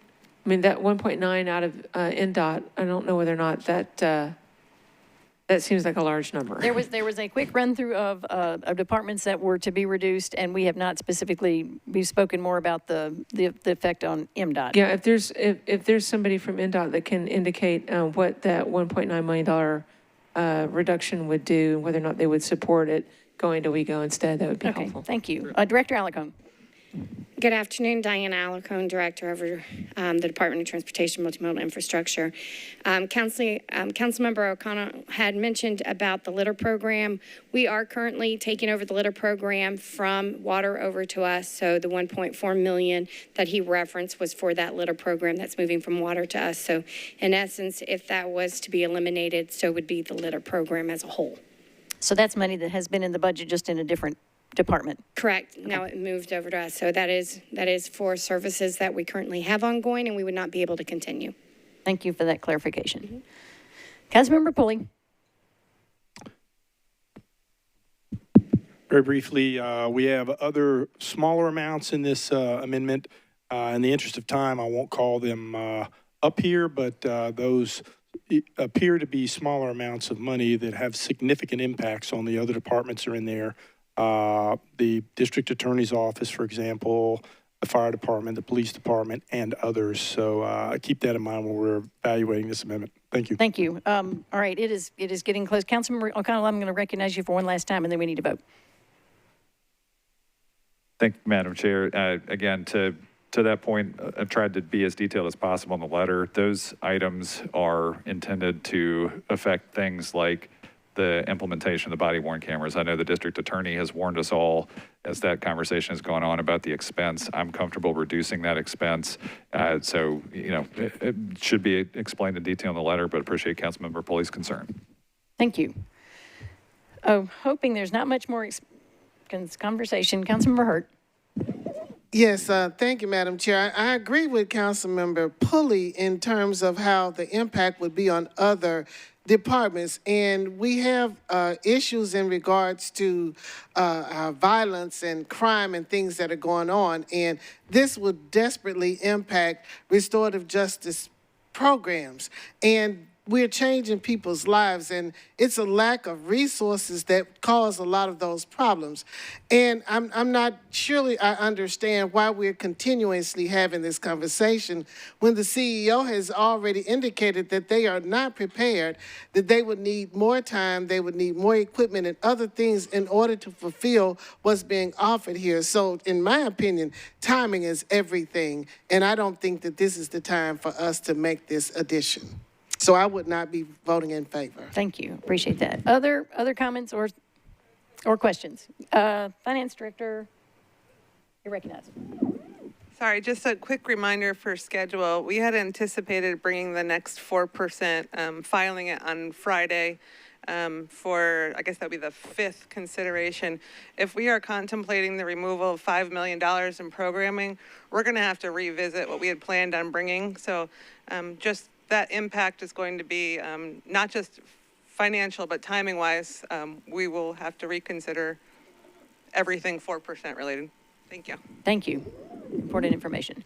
Okay, I believe we're ready to vote on Amendment 13. All those in favor, raise your hand very high. One hand very high, thank you. All those opposed, raise your hand very high. 1, 2, 3, 4, 5, 6. I see 6. 1 in favor, 6 against. That is And we are down to 11, so that is 5 not voting. Next, Amendment 14, Councilmember Porterfield. This is on Nashville General Hospital. I do not see Councilmember Porterfield, but I believe there were other sponsors. Councilmember Toombs. Thank you, Chair. This amendment is in regard to Nashville General Hospital. It takes $2 million from the fund balance and adds it to the subsidy for Nashville General Hospital. As we recall, during their budget presentation, they talked about having a $2 million shortfall. And part of their operating budget, they have a $2.4 million expense for an IT system upgrade that they need to do, and that is critical to the services that they provide. And so this $2 million would go towards assisting with that non-recurring expense of $2.4 million. Oh, and I need to move the amendment. Thank you. Thank you for that motion. And moved and seconded. My understanding, I appreciate that, and this, I will just say, as the working on the substitute, this was one that had ranked high, but knocked out everything smaller beneath it, even after I had reduced the other 2 big items. So this was a real struggle for me to figure out how to deal with. So I appreciate it being brought back up for discussion. Because Nashville General serves a very important part of our population, and we want them to be successful. I have concerns that that $2.4 million actually showed up in a capital budget a couple of years earlier, or perhaps earlier in the year, as the electronic medical records update, is my understanding, is what that is. Is there any clarification from the administration table on how we handle that? And there's someone from Nashville And there's someone from Nashville General that may be able to deal with it as well. Sure. So this is some new information to unpack right here. This is not information I'm party to, but when we were given the Nashville General budget request, a capital request in addition to the 59 requests, looking for Tom, was it 59? 59 was net of a capital request. So the 2.4 for the management system, record management system, was external, so capital is not funded through operating. That was on a separate list. So it's a departure to now say that it's in the operating fund. And it's very unusual to put a capital expense in the operating fund. And if that's something we're contemplating doing, that shouldn't just be one department. If we're in a space where we're thinking about cash funding projects, I wholeheartedly support that, but that's not something we can just uniquely do to one department. I mean, if we don't want to do long-term borrowing anymore, I'm your girl, like I support that 100%. But this is very much a departure to say that we're going to fund capital out of operating. And I'm struggling a little bit with the non-recurring conversation. That's an opportunity that we have the luxury of doing as Metro because we know our own costs. But when we're sending subsidies to other departments, we don't have the ability to track where the actual expense is going. So where we started this conversation earlier was, I think that the chair said something about me giving a little bit of grace and being very flexible on that one-time funding. And I have been as flexible as I can be, but I'm really going to struggle with how we enforce or checks and balances the one-time nature of expenditures that we can't track. In the same way that we can't track how MNPS uses their dollars, I couldn't do that for Nashville General.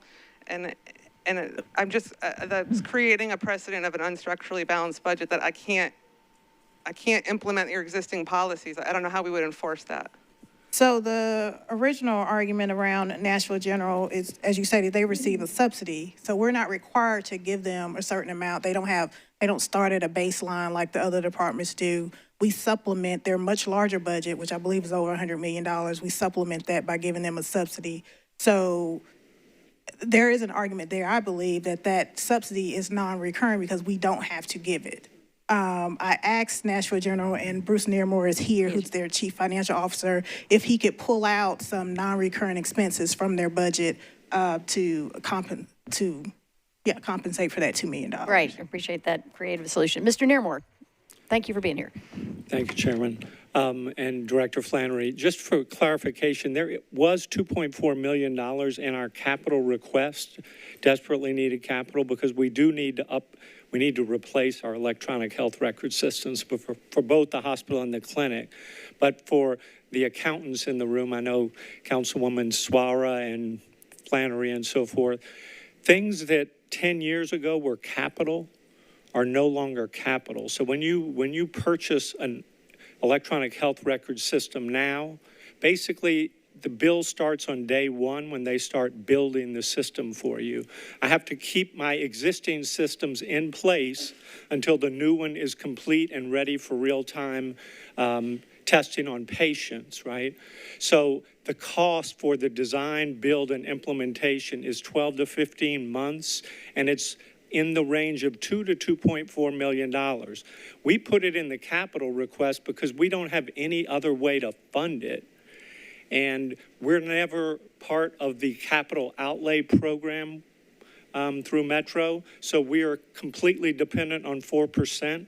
So we live in this sort of purgatory that we can't get capital in the regular funding process, and we have to rely on 4% money, which comes, and we're thankful when we get it, but our depreciation is $4.5 million a year, and we're averaging about 1.5 in 4% money. So that's the struggle. We're stuck in this place where we can't replace equipment, that has to be replaced every 3 to 5 years. Computers and others, according to Metro, are no longer capital. They're expensed as incurred.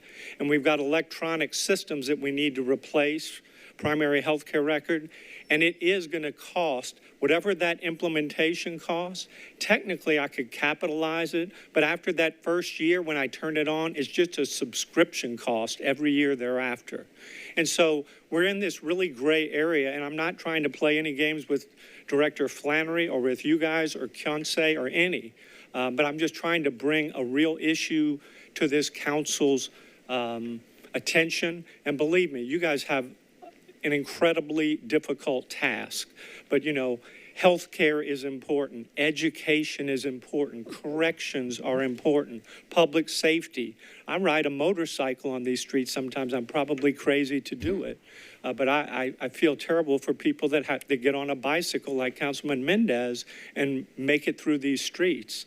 I don't know how we can legislate that. People need to pay attention when they're driving motor vehicles. I don't know how we can do that one. But that's the case for Nashville General, and I appreciate Councilman Toombs, Ms. Porterfield, yourself in support of the hospital. That's the weird position that the hospital is in. So I do have to spend that money if we're going to get that system, and it is non-recurring. The second year, when it's up, we'll spend about $1.2 million, and that's what we spend right now with our existing systems. So that's the clarification. Thank you. I appreciate that clarification. Councilmember Mendez. Thanks. I guess I want to ask, maybe this is Ms. Darby question again.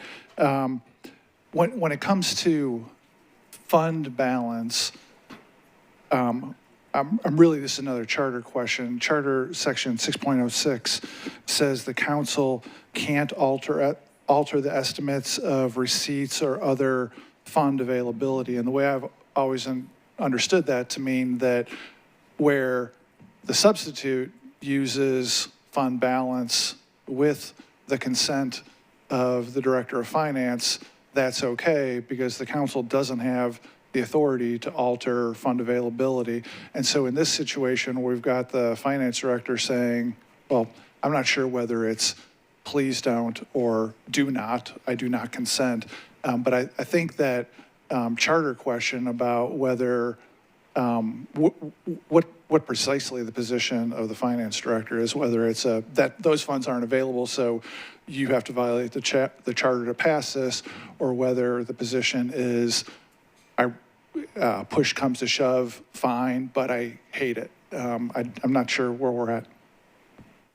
I appreciate that. I do hate it, but my argument is that we're not meeting the second piece of that. I think it's called the financial management policy, which we talk a lot about the first part, which is fund balance.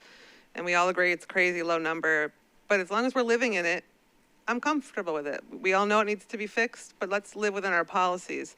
And the second part of that policies is the structurally balanced requirement. And that's in our policy, that's the state comptroller's policy, it's best practices policy. And this is all new, so I'm reacting to this kind of on the fly.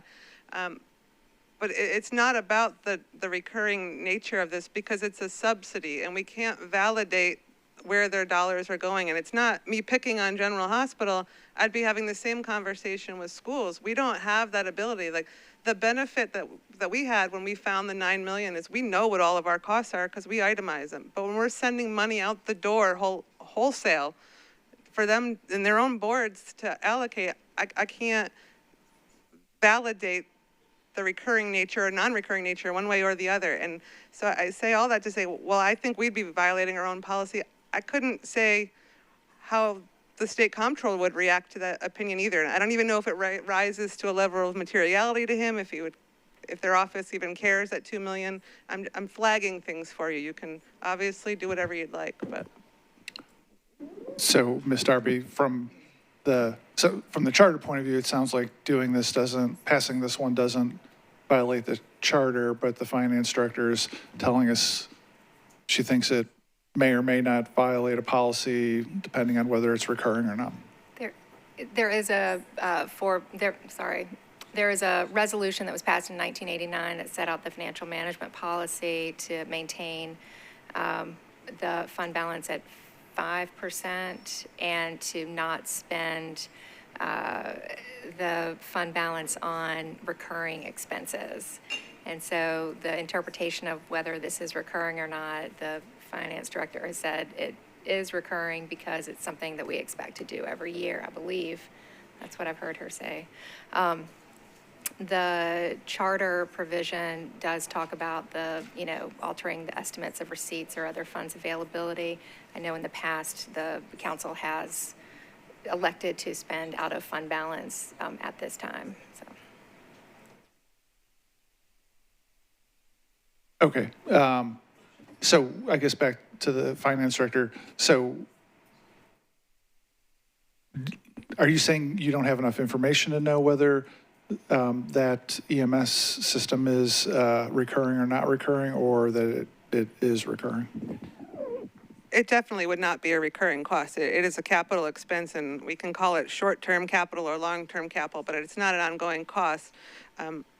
When we were in here before, we heard that the $2 million would be needed to give COLAs and programming needs. So that's why this is all kind of a departure to now hear that it's a system requirement. And maybe that was just to try and make all dollars green and switch it around. I just, again, it's just, for me, it's less of the use. It's the fact that it's not recurring revenue. And that's kind of where it stops. And it's not gray for me. This one's black and white. We would be violating our own policy at this point. And you've done it before, but I just think we've come this far and you've done this much work. It's kind of a waste to go back to those practices, especially when you've no idea what the economic environment looks like tomorrow. Forget about, 6 months from now. It's not the time to take your foot off of the financial brakes, so. Thank you. Good questions. And Mr. Monero-Moore, thank you for that. Any other questions or comments? Chair. Okay. I'm sorry. Yes, I hear a voice. Councilmember Toombs. Just really quickly, still not clear on if it's a non-recurring expense, how it violates the policy. And then also, colleagues, it still remains that Nashville General Hospital, our city's hospital, has told us that they have a $2 million shortfall, and they pulled out one-time expenses that we can use the $2 million that's in the amendment to cover those expenses. This is our hospital, and we're supposed to take care of the hospital so that they can take care of the patients that come through their doors. So, question for I'm sorry, who was the clarification from? If there can be clarification, because this information was sent yesterday. I know it was a holiday, but it was sent yesterday that about the non-recurring expenses and what the $2 million would cover. So just not clear on how that violates policy if it's not a recurring expense. This is a departure because they're asking to fund capital out of operating. So that is one thing that is new. And when we received the budget request, there was a subsidy request of almost $60 million and a separate request of capital for $7 or $8 million.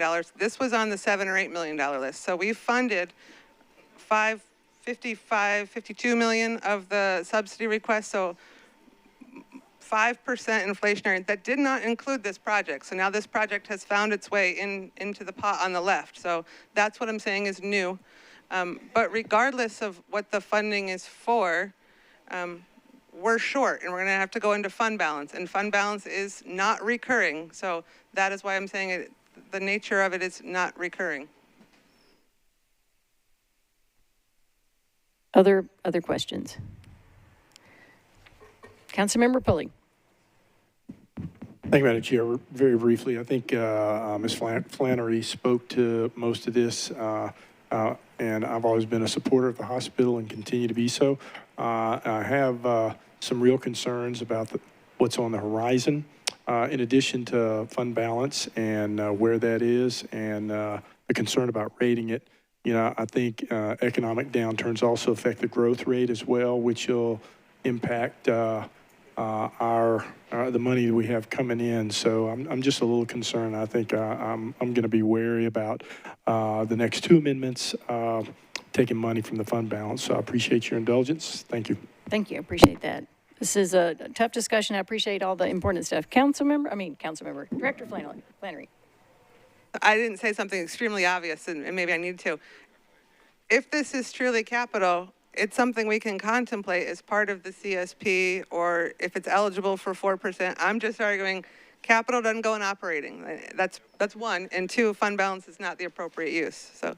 And there is a 4% allocation coming and a capital spending plan coming, and we can all advocate. But I'm going to be honest with you, 2.4 million of the next 4% is a really big piece, and that's a lot of shuffling the deck chairs and duly noted.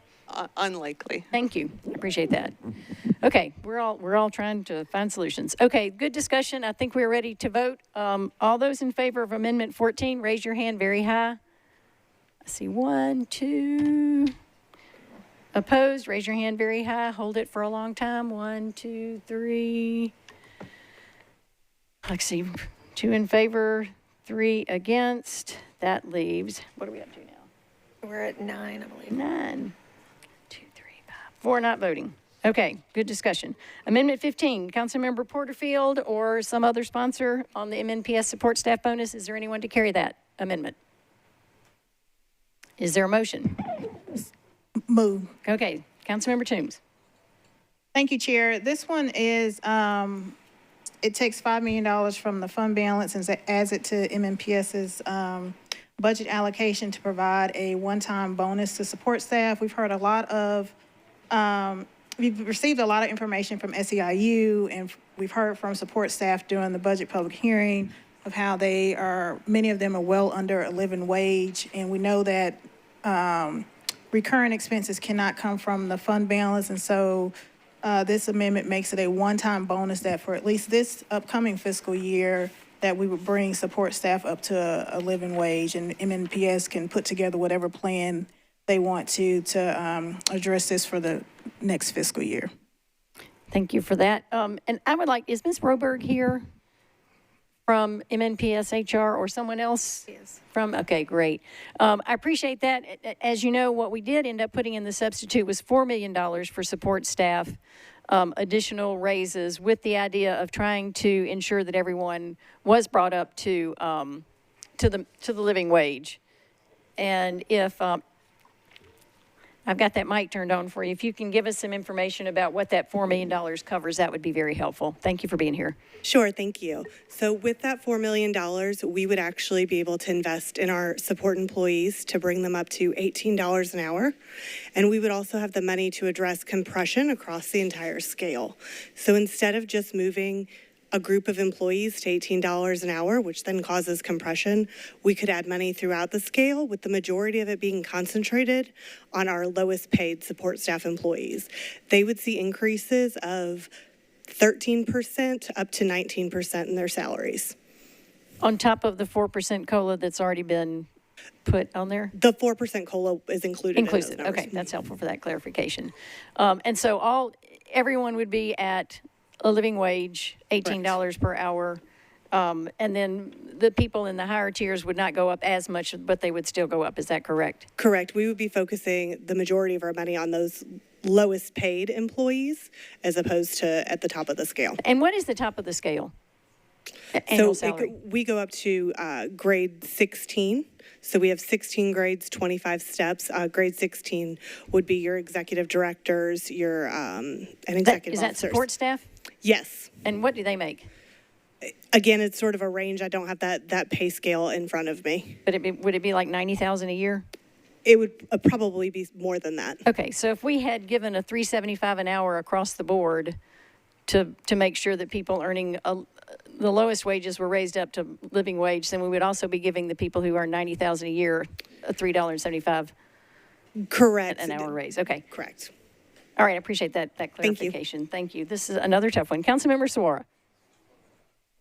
Thank you, Chair, and thank you, Chair, for working with MMPS to determine the correct amount that we need to use and do. So I appreciate that. But my question is that, if you don't mind, the amount of the livable wage that was suggested was like $33,000, and so I want to speak like $33,000 instead of $15 an hour. Will this $4 million allow you to be able to do that and make sure that the lowest person gets at least up to that amount? So in our grade 1 is typically our nutrition services employees, and they would go from currently $15.30 per hour up to $18 an hour, which on a 10-month schedule is less than that $33,000, but they do have the opportunity with MMPS to work additional months at a different rate of pay through our summer school programs. So there's opportunity for additional income through the summer months is what you're saying? Correct. Okay. Thank you. Other questions, comments? Councilmember Porterfield. Thank you, Chair, for recognizing me as the sponsor of the legislation. And thank you, Councilmember Toombs, for holding it down in my absence. And thank you to MMPS for your hard work to try to address this issue.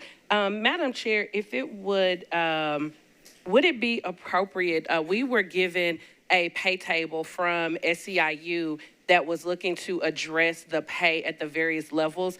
And I want to get clarity around, because there was a comment that was made about, this also lifting, the highest. So would it be appropriate for us to hear from the person who gave us that pay table to address if this is actually, if that proposal that SEIU has made is also giving the extra $3 to the people that are making $90,000, because it was my understanding that it was not. So I just want to make sure that we have the correct information before we make a budget vote. Excellent point. I see Ms. Roberg at the mic, and then I will ask Mr. Evans also. Sure. So when we looked at the proposal, the initial SEIU proposal did not add that 327 throughout the entire scale. But when they did not do that, we had some individuals that would be in the same grade that would then be making different hourly amounts, which is something that we avoid from an operations standpoint. And so when we came up with the $10 million estimate for equity purposes, we did apply it across the entire scale to address compression. So I may have been quoting the wrong thing, and I apologize for that. So thank you for asking for that clarification. Thank you. May I follow up? Yes. Thank you so much. And I'll be brief because I know that we are struggling for time here. That we are. I think that it is very important that we continue to address the pay. These, and many times, are our lowest paid employees. In 2018, I talked about what the paraprofessionals do before I was on council, because there was a question about what do our paraprofessionals do and what our support staff, what the support staff does. These are some of the hardest working individuals in our schools, whether they are changing diapers of students who cannot use the restroom on their own, feeding students. These are people that are getting kicked, hit, spit on, and all of these things. We have bookkeepers that watch classes at times when there's not coverage. These are the people that are making sure that our classes and our schools are running, and we cannot afford to respectfully neglect them by not giving them the pay that they need. I truly appreciate the efforts of the administration, the budget chair, and MMPS, but this does not go enough. And if we allot this money to MMPS, we will give them the opportunity to fix the pay scale and to address the compression issues. Because as you just heard, the proposal that was given to us by SEIU did not have money in there for the highest paid individuals. It only addressed the individuals that are on the lower pay scale. And when we're talking about getting people to 28,000, we know 28,000 is not a living wage. It is getting us a bit closer, and we appreciate the efforts, but that is still not a living wage. So I urge you to please vote for this legislation. Our employees need this, and we need to make sure that we are supporting the people that are keeping our schools running. If we pass this, they will still have the opportunity to implement whatever pay plan they need to implement to make sure that this is equitably distributed to our lowest pay employees. So I ask you all to please vote for this. Thank you.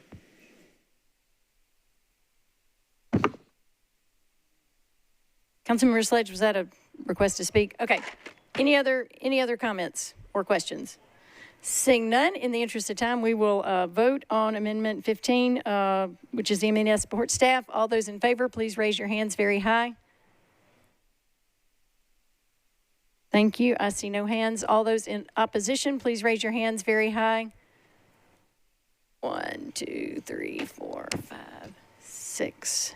Is that what you got? I see 6 opposed. How many were up now? Okay, 6 not voting. Next, there are 2 late amendments. One is sponsored by Councilmember Swar. You're recognized. Home stretch. Thank you, Chair. This late amendment is to add 2 positions to the COB. This is the social worker position and the public information officer position. In talking to the COB, these are positions that they need to be able to do the work that they needed to do. There's a lot of trauma associated with people coming in to see them, and so they needed a social worker working with them directly. Yes, there's social services department, but they wanted someone in-house that can talk to the families directly as they're coming in. And so that is the late amendment, and the money, I'm requesting that it comes from the judgment and losses part. I know that tonight we've only passed 1 item, so that's great. So that would make Ms. Flannery feel really more comfortable. Not everything passed, only 1, so this would just be another one. And the sum of those 2 is only like 200 and something thousand. So I'm hoping that we will support. The COB does a lot of work in the community, and they are a department that says they needed this. It's a board formed by the people, and we need to be able to support them. I know that you supported them. We had some other wish lists for them, and this will allow them to do what they need to do. So with that, I'm asking that my colleagues support that amendment. Thank you very much. Any questions or comments? Seeing none, all those in favor, raise your hands very high. One hand. 1, 2, 3. I see 3. Any opposed? Raise your hands very high. 1, 2, 3, 4. 4 against, 5 not voting. Okay, finally we have a late, excuse me. Okay. How about you got? 4 in favor? Okay. Councilmember, I didn't see Councilmember Toombs. Thank you. Appreciate that correction. Finally, we have done it. Late amendment, Councilmember O'Connell. I assume this is a duplicate of. This is also related to MTA, I think. You'll need a mic. Yeah, thank you, Madam Chair. This is to get it on the mayor's proposed budget in the event that the chair substitute failed. Well, thank you for that vote of confidence. Well, I think it's always be planned for contingencies. Okay, no, I appreciate it. It's always good to have a backup plan. That's great. Okay, so so do we need to vote on it just in case? Because who knows what may happen? I'll suspend the rules on the floor if I need to. Okay. I don't think we need to vote in committee. It will take a suspension. Right. Okay. But it's essentially the same that we've already discussed is what you're saying. Okay, fair enough. That's great. I believe then that we've gotten through all the amendments to the substitute. None of them actually, let's see, 1 had 6 in favor, 5 against, which was Amendment 8. And I believe all the other ones had more against than in favor of from the committee. So with that, we have 1 amendment that is recommended, and we are ready to vote on the substitute as recommended, I believe. Any other comments on the substitute with 1 amendment? Good, because we're out of time. Seeing none, all those on the committee in favor, please raise your hand very high. 1, 2, 3, 4, 5, 6. Syracuse, Roten, Sawara. We're voting on the substitute. 8, 9, 10. Okay, thank you. All right. All right. I think I see 10 in favor. Any opposed? 11. Any opposed? All right, 11 in favor, none opposed, 1 not voting. Okay, is there anything else that the Budget Committee needs to see? Thank you for a very important discussion, and with that, I will turn it over to Mr. Rosenberg to do announcements. We are adjourned.